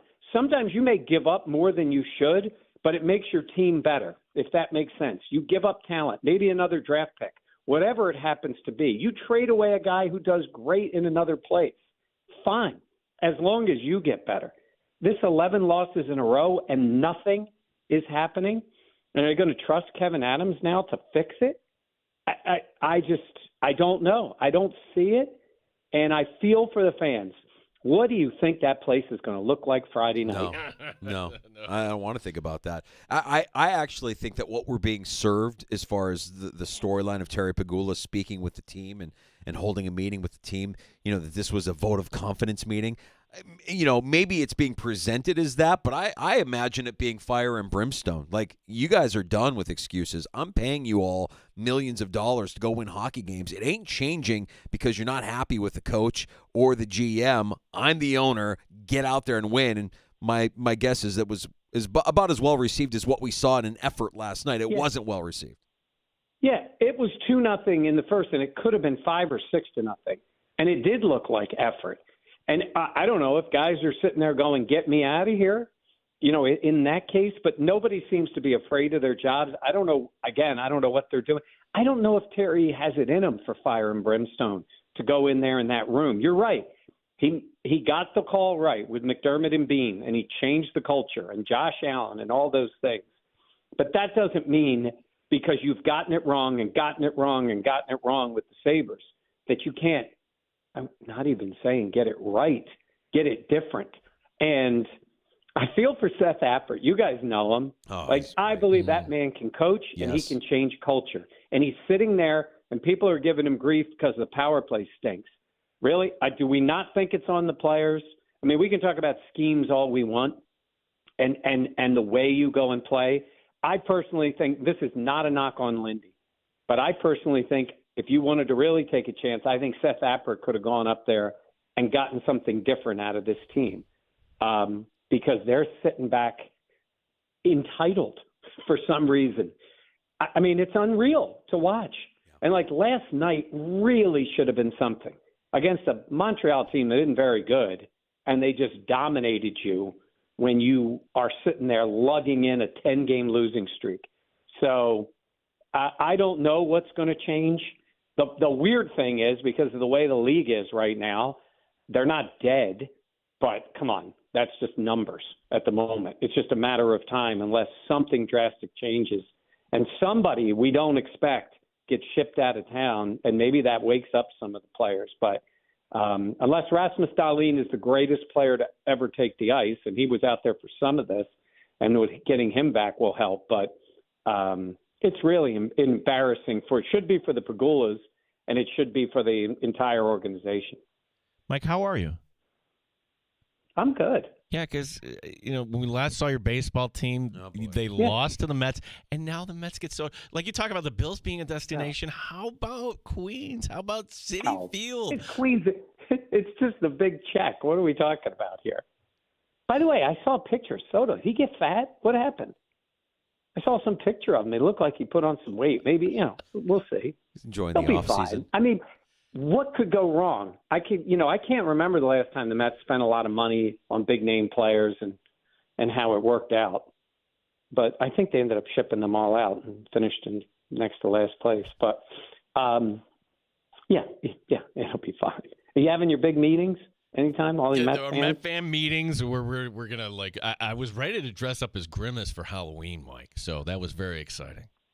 Oh God! What happens? What happens when the Mets fans get together for a meeting, Mike? Can you describe that scene? Well, they all have the same look on their face, which eventually leads to massive disappointment. And now the best part is now they're going to be they actually think they made over on the Yankees too, which is kind of funny. And I'm watching the Yankees and I'm like, okay, right now I think I'd take the Yankees moves over the Mets, but that's just me watching from the outside. And they'll make some more moves, but we love it when it's that whole group, when they're all together drinking their eggnog, talking about the Mets, and wearing their Juan Soto jerseys, and Soto's just counting his money. And I'm trying to think, the first boos, I don't think the first boos come till the beginning of May because it'll be too cold.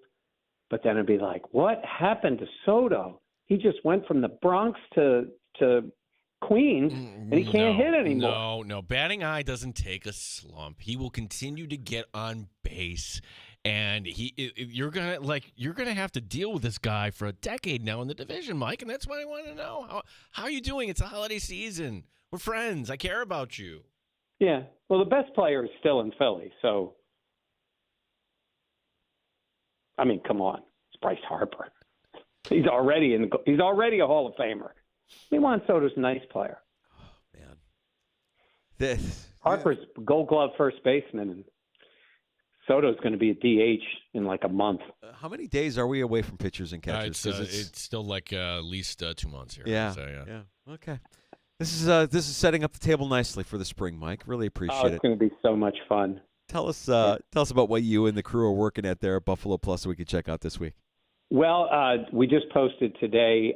We always do an interview with somebody out of town, and Mike Giardi used to cover the Bills a lot for NFL Network and the Patriots. He's working in Boston, and Dan did an interview with him, and he is brutally honest about the team the Bills will face this week.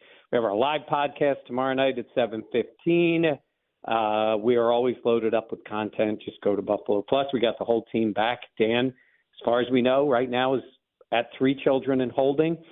So he's back to work. So we'll see how that goes. And we're getting ready for the stretch run. It should have been back to work for the Rams game, Mike. What are you doing? Oh, no. Come on. Yeah, this is different times, but he is eager. He is very eager. All those hot takes, he was probably telling them to the nurses and the doctors in the hospital. That's great. Mike, happy holidays, man. Thank you so much for the time in 2024. We're looking forward to doing it again in 2025. Sounds good, fellas. Take care. Thanks, Appreciate Mike. you. Mike Catalana, the Hall of Famer, 13 Web Sports, BuffaloPlus.com. Talking some Bills and maybe a little bit of Mets there for you, Gino. Had to work in the Sabres. He's right. 11 games in a row, we're not doing anything. Brought up Kozak for a little bit. Oh, good. You scored. Okay, go back down. An absolute joke. Yeah. We've spent enough time talking about them. Let's get to happy hour. Yes. Let's break down. We've got some audio on Sean McDermott. We have some McDermott McLies to get to. We continue to get you prepared for Sunday afternoon's matchup against the Patriots. You'll hear some of that game here on the Fan Rochester. We got some Amerks hockey for you on Sunday afternoon as well. We'll lay all of it out for you along with your calls at 866-4326, 585-866-4FAN.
W239BF Rochester, the sports leader. 95.7 FM and AM 950. The Fan, Rochester, an Odyssey sports station.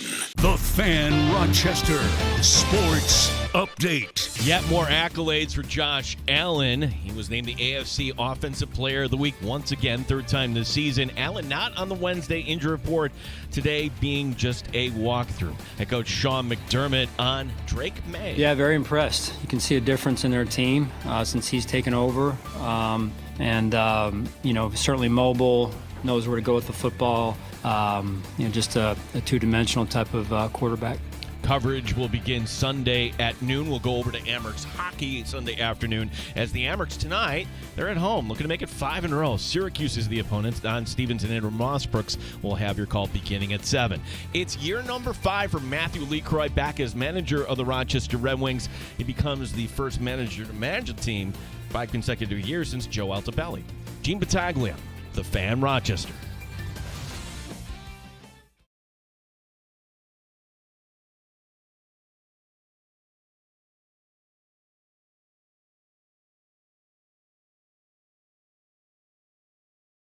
So like it is every year. Josh Allen has been named AFC Offensive Player of the Week. Again. Second time in 3 weeks. Third time this season. Mike Danger. If the offense continues to play the way they've played the last 3 weeks, New England's not stopping that. It could get ugly. So, yeah, for people that want to say, hey, it's a divisional game, you never know. No. I'm expecting a blowout. I'm expecting a one-sided affair. Gene Battaglia. Look, if you're a Patriot fan, you'd have to agree. It's not that we're disrespecting. No, we're kind of disrespecting you. Every Patriot fan I talk to, I'm like, okay, what should we be worried about? This is the NFL. How could this? Don't worry, you're fine. But you can't screw it up. 95.7 FM and AM 950, The Fan, Rochester. That's a horrible football team. The words of our guest, Mike Catalana, last hour here in the Sports Bar talking about the New England Patriots.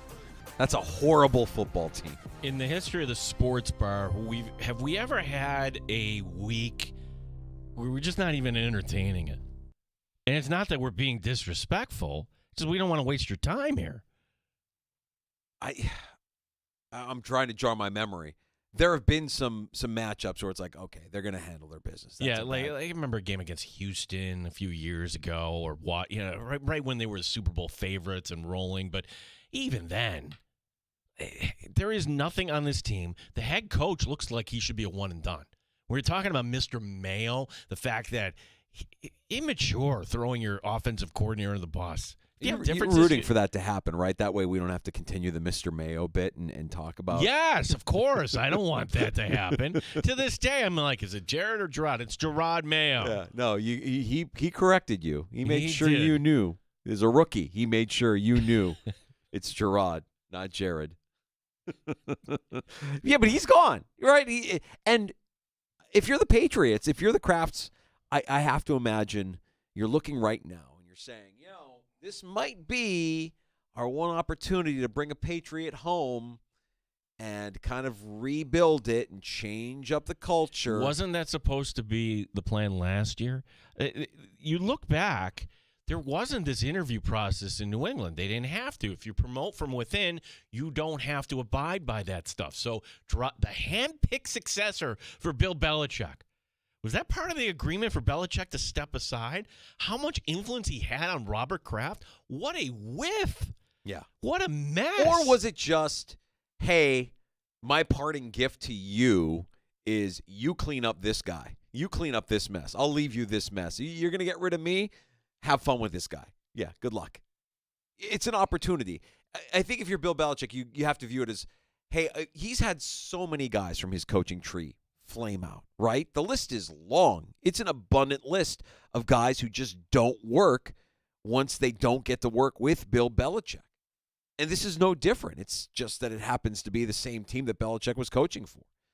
And I think what Belichick does is allows his guys to build up their resume, to build up their clout, and then go ahead and prove it yourself. Prove that you can take what I've taught you and apply it to your own scenario and have success with it, and none of them can. But the difference be here, and it's a little bit of a trick question, right? Well, what about Mike Vrabel? He never coached under Belichick. That's right. He played under Belichick, That's right. took those principles, but I admire coaches who take that route, and Vrabel did take that route. He was a line coach, and then he was a DC in Houston, gets the job in Tennessee, kind of worked his way back up. So if he goes to New England, I would see that as a fit. I would have to think the Jets would have to pick up the call. Vrabel's going to be coaching in this league. Right. When you think about guys that are out there that are going to be available, Vrabel is one of those guys.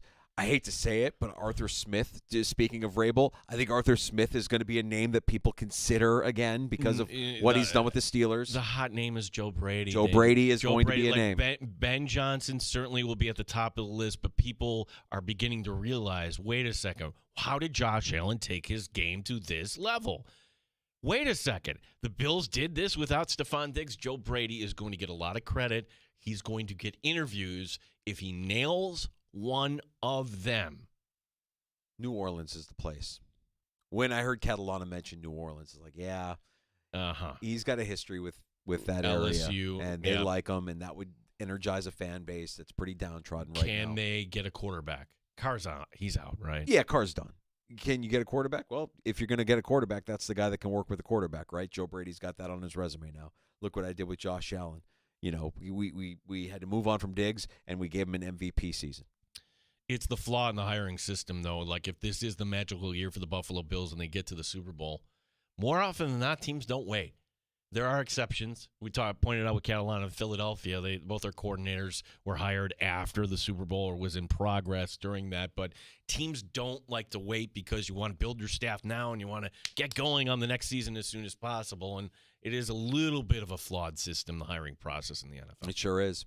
Sean McDermott speaking earlier today. Now, the Bills conducting a walkthrough practice today, and it was a walkthrough practice where everybody participated. This was McDermott earlier on the team's injury update. So everyone's going to practice in some capacity. You may already know it's a walkthrough practice for us today. So everyone will be out there in some capacity. We'll see how they do. I'll just keep it to that for now. I'm not going to get into individual situations right now. Isn't that hilarious? Like, I don't need to tell you, so I'm not going to tell you. For the record, and limited today, wink, wink. Rasul Douglas, DeMar Hamlin, Matt Milano, Taylor Rapp, Curtis Samuel with a rib injury, Dorian Williams, Dalton Kincaid full. No Josh Allen on this injury report. That's the good news. Yeah. McDermott McLies. I mean, your sports update. It's hard for me to not get through your sports update without dinging him. There's smoke coming off the lie detector. It's just you can't say anything but positives about your opponent. You don't want that bulletin board material. But come on, the history has shown Sean McDermott against a rookie quarterback, it rarely goes well for the rookie. Yeah, very impressed. You can see a difference in their team since he's taken over. Certainly mobile, knows where to go with the football. Just a two-dimensional type of quarterback. Lies. All lies. Lies. And how about the team? Yeah, I mean, we respect this football team, and I think Coach is doing a great job, Coach Mayo. And I remember being in my first year. There's a lot of things that are new, and it's a journey, right? So, like it is every year. But we have a ton of respect for this football team. Lies. Do you remember they won week 1 in Cincinnati? I remember that was our survivor pick. Oh, Christ. That's right. Can you? Yeah. Oh, my God. A whole football season without survivor football. If you're the Bengals, and right now you're mathematically still alive, you're still farting around, don't you just wish, early season games matter? You can't lose to the Patriots week 1. We're having a different conversation about the Bengals today if they don't lose week 1 to the New England Patriots. You lost to Jacoby Brissett and Mr. Mayo. That's terrible. That's a terrible loss. That's why when you brought it up earlier, I know that they're farting around. I know that there are scenarios that exist that could see the Bengals finding their way to the postseason. I just don't think they're a good football team. Or they're at minimum, they're just too inconsistent that they can't. You couldn't beat the Patriots in week 1? I'm not forgiving them for that one. They lost to the Jaguars badly. They lost to the Titans. Danger, they beat your Bears. They did. That was the one where, okay, that should have been fire everybody right then and there in Chicago. I'm telling you that, that was a lifeless performance. But the even the Bengals, I think, realize, even the players on the roster realize what they're in now in terms of their organization being cheap, being kind of poorly run. Burrow has been vocal on the sidelines. You can read his lips. You can kind of see what he's saying. Even in a winning effort, it's too little too late. The team is sloppy. He's embarrassed by their play. You haven't paid Chase yet. I'm sure that's not going over well. You're not going to pay Chase this season. Higgins is gone. The defense is terrible.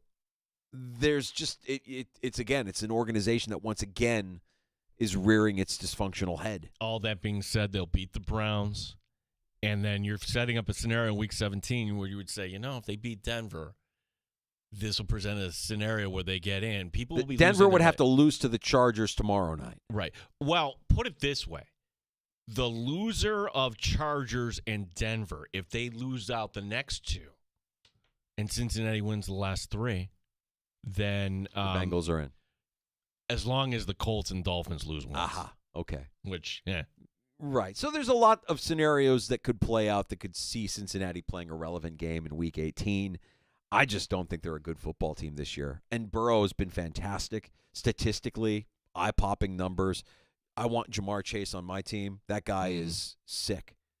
Absolutely sick. Brown has been fantastic out of the backfield for that team. There's weapons there. There's talent there. I don't think Zach Taylor is a bad football coach all of a sudden. But the defense does fall under his umbrella as well. You are the head football coach, not just the offensive coordinator. And Lou Anarumo's defense has not been good this year. Way too inconsistent. See losses against the Patriots. Unforgivable sin. And Week 16 gets underway tomorrow night. You mentioned it's the Chargers and the Broncos, and that's worth paying attention to. And thus, actually, it starts tonight, really. I mean, bowl season's underway. We've got bowl games tonight. What is it? Do we have the Beef O'Brady Bowl? Do we have the Duke's Mayo Bowl? What do we have? Well, let's see here. We got Western Kentucky against James Madison, 5:30, Cal and UNLV. I'd have to look up. No, Cal and UNLV was a good program this year. Yeah, UNLV had some spunk to it. I mean, heck, they're 10-3. That might have been one of the best wins for Syracuse this season. That's right. Wild game. Yeah. So we have some bowl games, but the actual football nirvana gets underway tomorrow night when you've got Thursday night football followed by Friday night in the college football playoff in Notre Dame, and you've got Saturday action all day between the NFL and college football. Of course, a full Sunday slate, then Monday night, and then you've got the games on Christmas Day, man. I mean, this is going to be a stretch of unbelievable football. I'm so excited for the next few weeks. To answer your question, 5:30, it's the Boca Raton Bowl. That's the one. So does Terry Pagula go over? Let me do some scouting here. Western Kentucky, James Madison. And I have no idea what this company is. It's the Art of Sport LA Bowl coming up tonight, Cal and ULV at SoFi. Okay, so the Art of Sport, that must be like a local LA brand. It must be. Has to be. Is that their Dick's Sporting Goods? Do you remember Jimmy Kimmel bought it one year, or they put his name on it as a joke? The R&L Carriers New Orleans Bowl is tomorrow. Staff DNA Cure Bowl. Union Home Mortgage Gasparilla Bowl. The Gasparilla Bowl. That's a good one, yeah. You've really made it when you make it to the Gasparilla Bowl. And I guess there is a bit of news around the bowl game for Syracuse that Washington State, despite the transfer portal and everything's going on, it is still going to be Washington State. They're not pulling out. It's still Washington State against the Orange in their bowl game coming up here later. That'll be the Holiday Bowl. Yes, the good old Holiday Bowl. Who's the sponsor on that one? That's DirecTV. That's something I've heard of. Good. Yes. By the way, later this hour, speaking of local sports, Rochester Nighthawks Ryan Smith is going to stop by the sports bar before we close up shop. Yeah, he's one of the top guns on offense there. So if you're a Nighthawk fan, and by the way, they're home Saturday night taking on Saskatchewan, so that should be a lot of fun.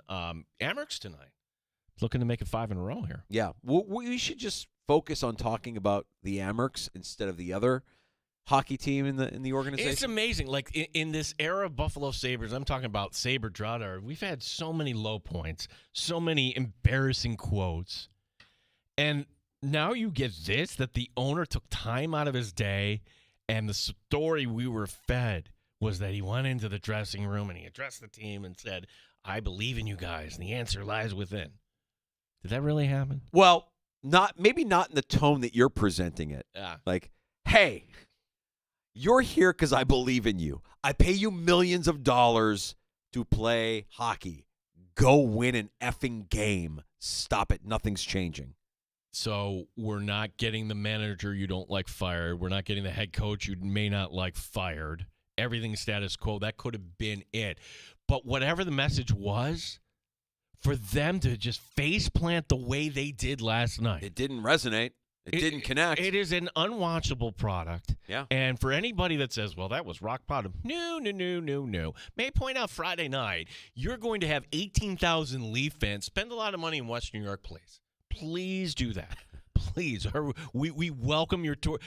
Go to the bars, hang out afterward. In fact, make it a weekend. Do a little holiday shopping. When you bump into somebody, make sure you're polite and you say sorry. Sorry.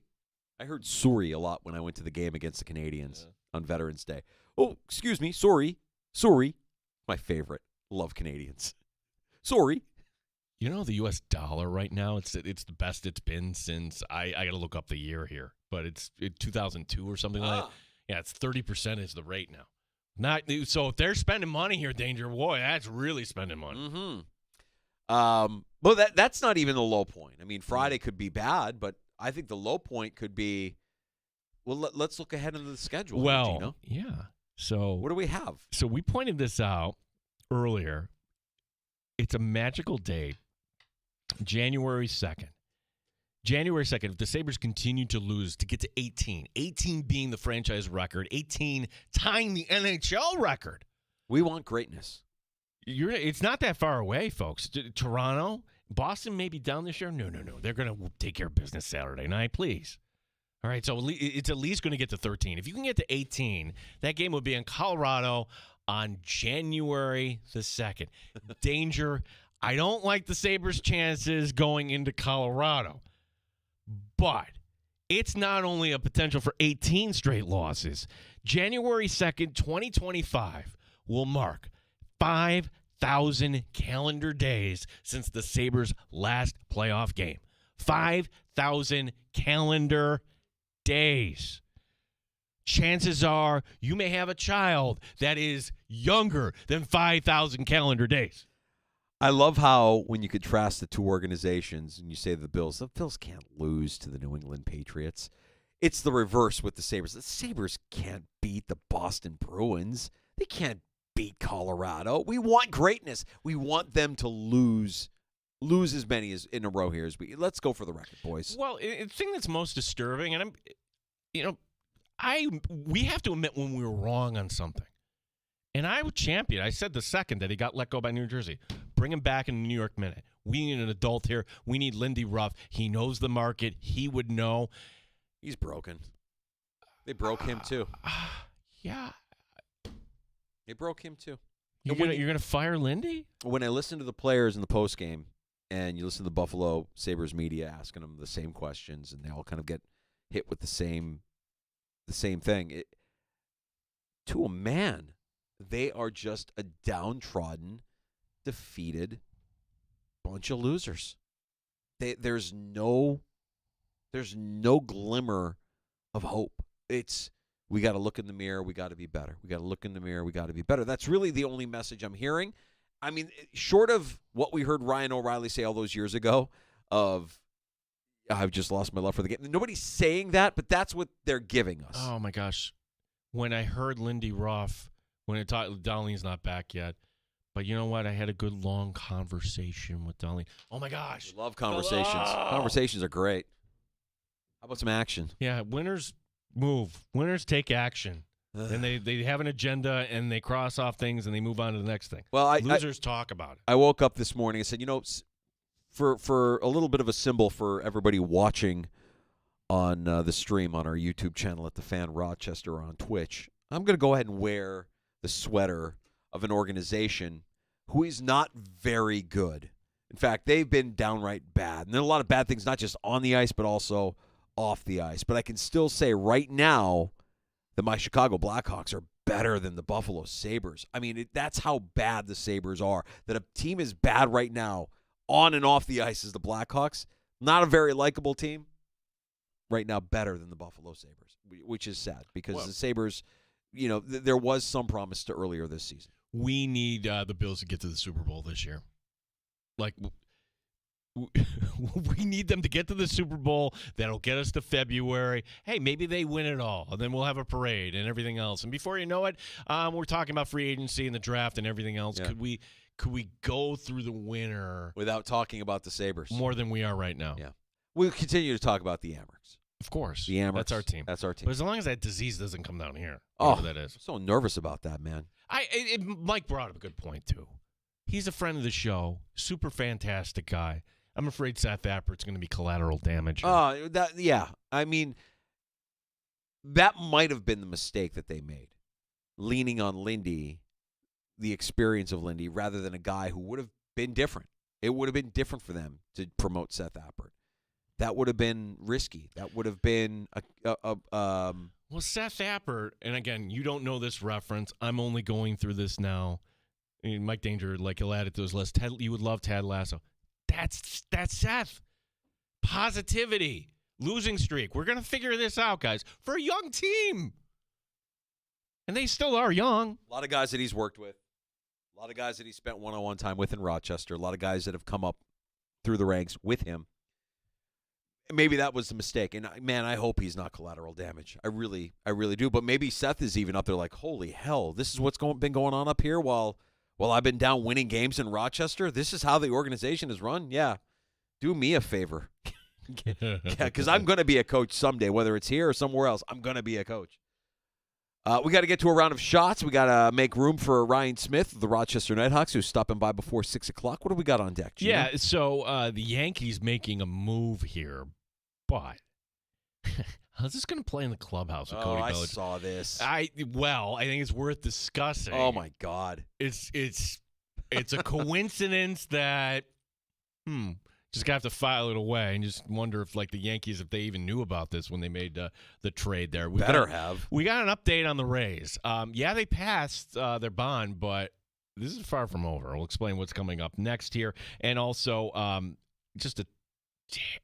sometimes you would think you work so hard to work in sports that you would just kind of think things through. One of the worst promotional ideas ever happened in the NBA this week. We've got a round of shots coming up. We've got Ryan Smith of the Rochester Nighthawks before 6 o'clock as well.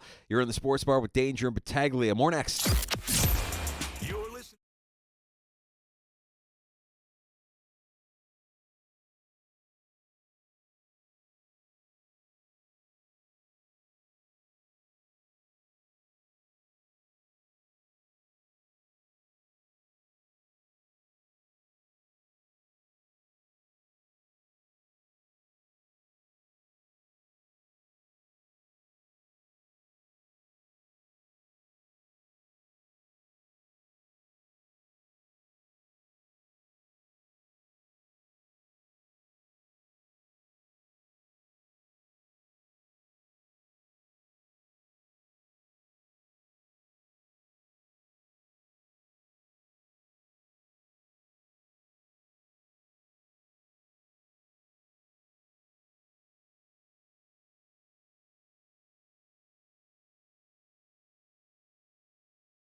update. Yes, you've heard this before. Josh Allen named the AFC Offensive Player of the Week, third time this season, 14th time in his career. Allen notable here, not on the Wednesday injury report today, being just a walkthrough. Head coach Sean McDermott has nice things to say about the Patriots. Yeah, I mean, we respect this football team, and I think Coach is doing a great job, Coach Mayo, and I remember being in my first year. There's a lot of things that are new, and it's a journey, right? So like it is every year. But we have a ton of respect for this football team. Pregame is at noon on Sunday here on The Fan. The New Orleans Saints have signed former Chiefs running back Clyde Edwards-Helaire. Rochester Americans hockey night in the Flower City as they look to make it 5 in a row. Syracuse is the opponent. Don Stevens and Andrew Mossbrooks will have the call at 7. Matthew LeCroy back as manager once again for the Rochester Red Wings. Gene Battaglia, The Fan, Rochester. The only way to take the Fan Rochester with you is the free Odyssey app. Download it today and follow the sports leader, 95.7 FM and AM 950, The Fan Rochester. You mentioned it, Gino. Amerks Hockey tonight at 7 o'clock. We'll talk to Rochester Nighthawks. Ryan Smith stopping by here before we close up shop at 6. First, we got to get to a round of shots. You know, when asked about last night's loss, Sabres defenseman Connor Clifton said his team had no legs, no jump, no energy. I guess that talk by Terry Pegula didn't translate into any energy. UPL getting pulled in the second after giving up 6. 6-1 was the final. No practice today. Why? Take the day off, guys. Team back on the ice Friday against Toronto. Buffalo now at the bottom of the Eastern Conference. It's not good enough, boys. We 11 is not satisfying. We need 18. We need you to tie or surpass the record. So keep it up. Keep going. We'll continue to monitor and cheer you on this just path of futility. This is disgusting. It's embarrassing. They should all be embarrassed. They all say the same thing. Oh, we don't have energy. Oh, it starts with us. Oh, we got to hold ourselves accountable. We got to look in the mirror. It's like, okay, you guys are saying a lot of loser energy coming out of that locker room. Yeah, well, and then manager will have conversations. You're right. Right. The Yankees got themselves another bat. As we mentioned, it broke around this time yesterday. They picked up Cody Bellinger from the Cubs. There's going to be an interesting clubhouse dynamic this season. Bellinger's wife is a former model, Chase Carter. I think she still does some work. Carter once dated Yankee DH Giancarlo Stanton. It wasn't for a week or two. Oh, boy. Carter and Stanton dated from 2018 to 2019. She broke up with him, apparently Danger, because, Stanton was, I don't know what he was doing. Carter married Bellinger in 2019. Do the timeline there. Carter and Bellinger have 2 daughters now.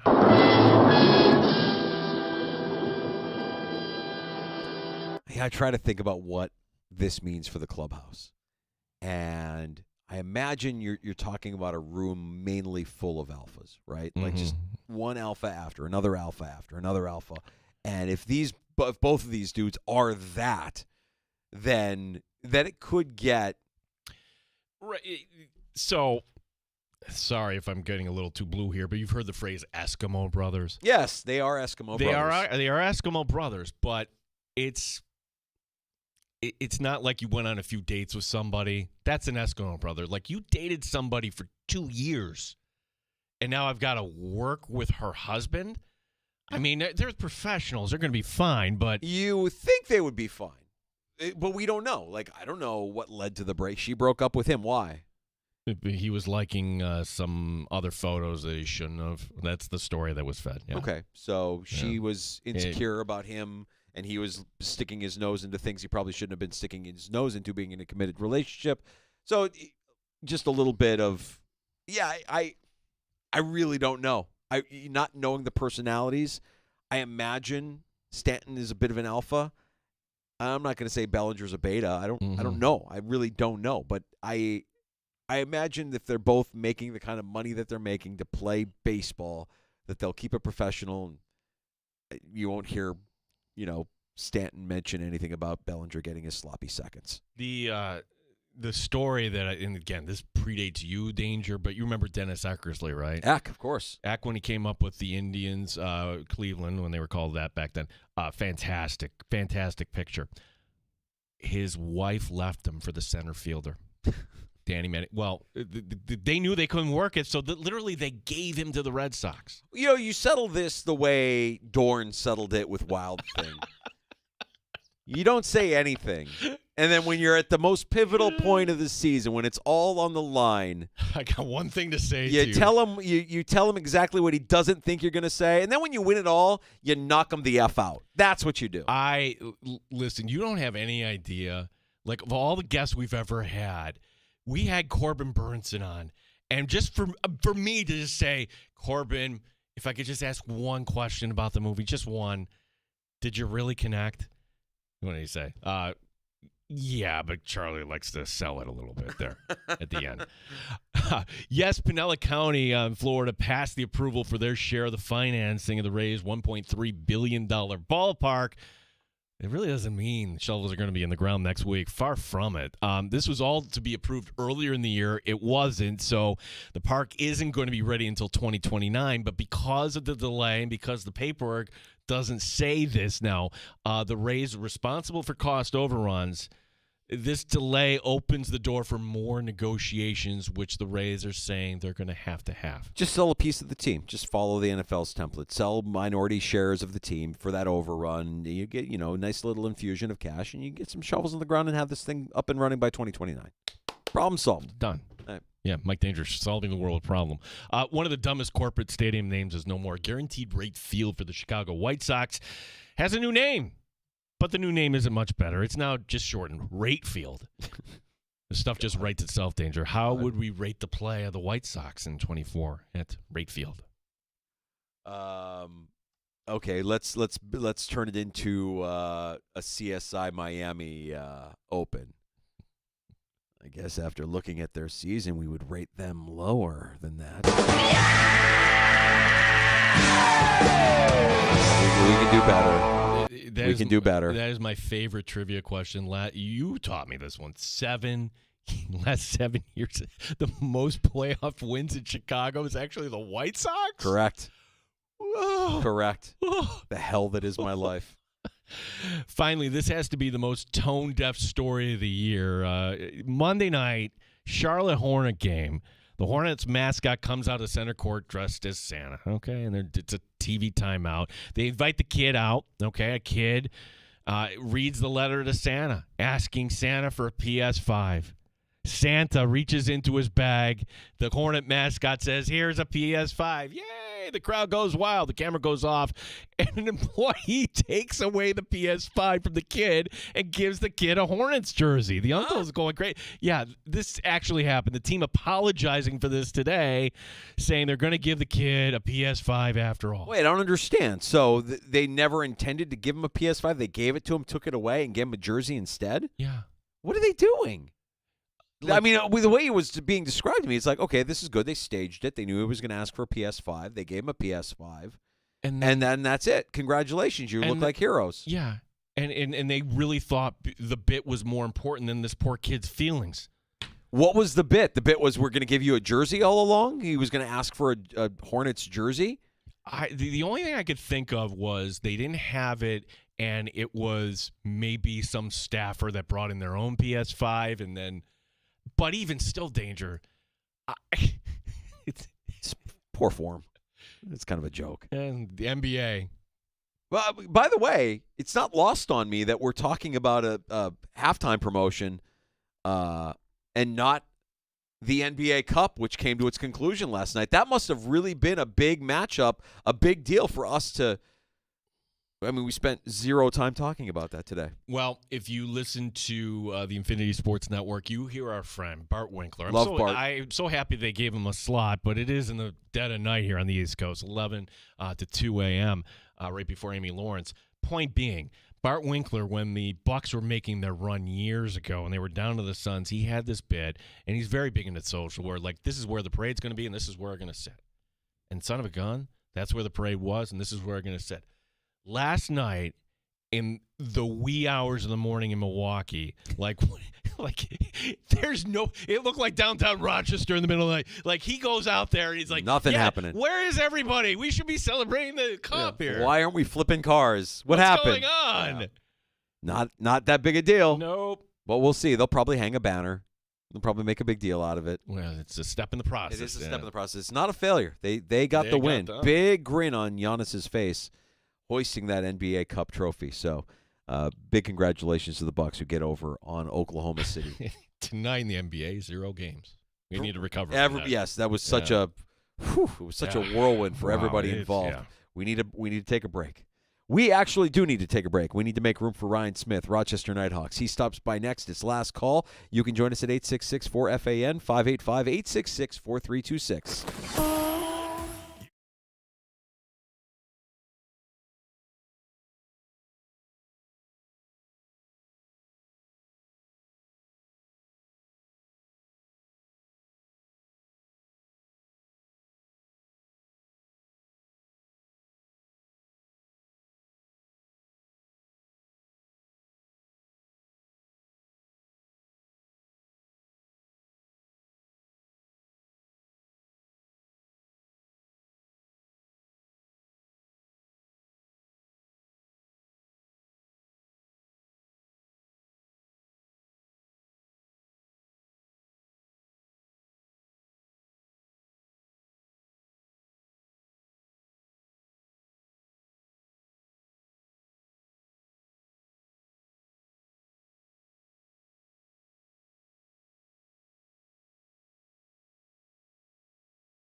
95.7 FM and AM 950 The Fan, Rochester. All right, welcome back to the Sports Bar. It's Danger and Battaglia. Well, we have a few good minutes here. Last call, we welcome in from the Rochester Nighthawks. We're taking on Saskatchewan this Saturday night at 7:05, Blue Cross Arena. Ryan Smith back in the Sports Bar. Ryan, good to have you on with us. How you been? How's the season going so far? I'm doing well. Thanks for having me on. Bit of a rough start here for us, but we're looking to bounce back against Saskatchewan this weekend. Two, which, it's still early on here, and I got to admit, Exactly. I look, and I think it's cool that a Rochester team is playing out in Vancouver. For those of us that didn't stay up the whole way, right? What happened in the second half there, Ron? Yeah, first off, I think that's what's great about the unified standings. We're playing a lot of teams we don't normally play in my first 2 years. Then we have the last 2 years playing everyone in the league now. But, we're still learning together as a team. We have a lot of new additions on the back end. And as an offense, we're still learning each other and figuring each other out. So still, obviously, 15 guaranteed times we're playing together this season. So plenty of time to figure it out. It's never a bad thing to face adversity early in the season. Ryan, one of the guys that we keep hearing a lot about, just how good is your teammate Connor Fields? He's incredible. I've always said he could lead the league in assists if he wanted to. He could lead the league in goals if he wanted to. He's an incredible talent. Tell us, so Rylan, you had Hutchcraft in goal there. Mm-hmm. Tell us, and I don't know who's going to be available this week there, but tell us about the situation between the pipes there. Yeah, we're more than confident in any of the three goalies on our roster. I think Hutchie's played great so far through 3 games. First game, 11-12 against Buffalo. They scored a couple empty netters. He stood on his head, I thought. And then in Vancouver, he only let in 9-10 goals on 50-something shots. So he's been staying on his head and being incredible for us. It's about how do we get the offense going because the defense is doing their job out there. Yeah, I want to go back to a couple of weeks ago and the matchup against Buffalo. What exactly is it going to take for us to get over on these guys? Because we do have a nice little rivalry happening here on the throughway, and I think a lot of us as fans of the team want to see us get over on the champs. Yeah, for sure. Obviously, we do as well. They're the team to beat right now in the NLL, right? So they're a team that lives and dies on the run. We're up 6-5 or 7-6 in the game, and they do what they do and went on a run, and we couldn't stop the run against them. So obviously, they have the greatest goalie of all time in Matt Vince, who used to be a Nighthawk. Their defense is looking really good to start the season. So just about watching the film and seeing where we can capitalize on them. Ryan, of course, coming out of Robert Morris, and we talked to you last February. I'm just curious, how close did you follow the indoor game before you came into the league? Yeah, no, I'm from Ontario, so I've always been into the NLL, watching games on TSN and whatnot. So, a close team for me is Toronto Rock, and always got out to a couple games a season. So I've always been a huge fan of the National Lacrosse League. Ryan, what do you got planned for your birthday coming up here on Monday? Nothing special. Hopefully celebrating a big win against the Rush on Saturday, but just keeping it easy, with Christmas and whatnot coming up afterwards, and then back in Buffalo on the 28th. But all the attention's on Saskatchewan this Saturday. Did you get shortchanged as a kid, Ryan, your birthday being so close to the holidays here? I didn't. My parents were always super good about that. So never got the combined gift for my birthday and Christmas. They always separated it for me, which was awesome. Well, Ryan, we wish you good luck on Saturday night against 7:05 Rochester, 1-2 on the season, going up against Saskatchewan, looking to get that W in front of their home fans. We invite you to go out to Blue Cross Arena, support Ryan, and support the boys. Appreciate you making time for us, Ryan. Enjoy your weekend, bud. Good luck. Yeah, thank you. Appreciate it. Thanks. There he is, Ryan Smith, Rochester Nighthawks, stopping by the sports bar. Yeah, and we love the local teams here. We love the Amerks, we love the Nighthawks, we love RIT. Sometimes I wish all we did was talk about the local teams, because a lot of times it's more uplifting than talking about some of the regional teams, some of the pro teams. Yeah, no, the football team's very good. Very good. So people say, well, what do you guys talk about on your show? I'm like, yeah, we're pretty much 90% Buffalo Bills. Because I think if we were to venture off into other areas, it could get pretty dark pretty fast. Yeah. And a couple of times this afternoon when we have to say the S word, unfortunately it gets there. It's not great. But we love our Nighthawks. We love our Amerks. And, of course, tonight you have action at Blue Cross Arena. Friday night you have action. And Saturday you got the Nighthawks in action as well. I'm hoping that with the holidays here, maybe there will be an okay crowd here tonight. Like when the boys went up to Laval on a Wednesday night, I mean, the place is packed. There's like 7,000 or whatever there. And then, like on a Wednesday night, it's like it's a different world when you're going. Different world. Coach Leone mentioned it like Montreal Light. It's like you're there, and it's like playing at the Bell Center, just a little bit more intimate, I suppose. But yeah, tonight, 7:05 puck drop for the Crunch in town against our Amerks. We'll have all of that action for you here on the Fan Rochester. All of your Amerks action is heard throughout the season here on the Fan Rochester, including Sunday's game. Now, we'll have Bills pregame for you. We'll switch it over to the Amerks and then get you back to the Bills and the Patriots, which we hope is as one-sided as a lot of people are telling us they think it will be, with the Patriots being as kind of downtrodden as they are this season. More on the Patriots tomorrow afternoon. 4:25, we'll be joined by our buddy Fitzy. That's Nick Stevens from our Odyssey Sports sister station, WEEI in Boston. Ooh, you would think he would come here and defend all that is New England and the Patriots. No, I got the sense it's going to go the other Pretty direction. realistic, I think, in what this team is and what this team needs moving forward. And I can't wait to just get his sense on whether or not it'll be a house cleaning at the end of the season, whether or not they give Gerard Mayo a second chance, or do they view it as, hey, we've got one opportunity to bring a Patriot home. Vrabel is out there. Let's go get him and see what we can do with that guy in charge of things. Also joining us tomorrow, and we had his colleague Mike Catalan on with us earlier this afternoon. Dan Fates from 13 Wham Sports stops by his normal time Thursday at 3:25. And Mike's words, not ours. Mike, he's back to work. Dan is back in full force. Three children in tow, but he's back at it. After the Patriot game, we get the Jets coming in. Is this going to be – we're not going to have a lot of time to dive into this with being Christmas week next week, but is this going to be like the swan song for Aaron Rodgers? It's going to be his last great performance. Rodgers addressing New York reporters today, saying that after the season, he's going to take some time on whether or not he wants to play next year. He should. Again, take as much time as you need. Let the Jets do what they need to do, and you take as much time as you need. He's going to be back with the Jets. Because no other – well, I shouldn't say no other team, but the easiest pathway for him to remain in this league is to play with the Jets. And for Aaron Rodgers, what's after football for Aaron Rodgers? We didn't talk about this, but the beef that is now happening between Ryan Clark and Aaron Rodgers. Well, back it out a little bit. It started last week when Aaron Rodgers just threw a grenade at ESPN and how they cover the NFL. Yeah, Amina Kimes defended, and Clark had a very well-reasoned defense, and like Rodgers didn't want to hear it. Yeah, Rodgers went back to the vaccination thing. It's like, is that the only tool in your tool chest?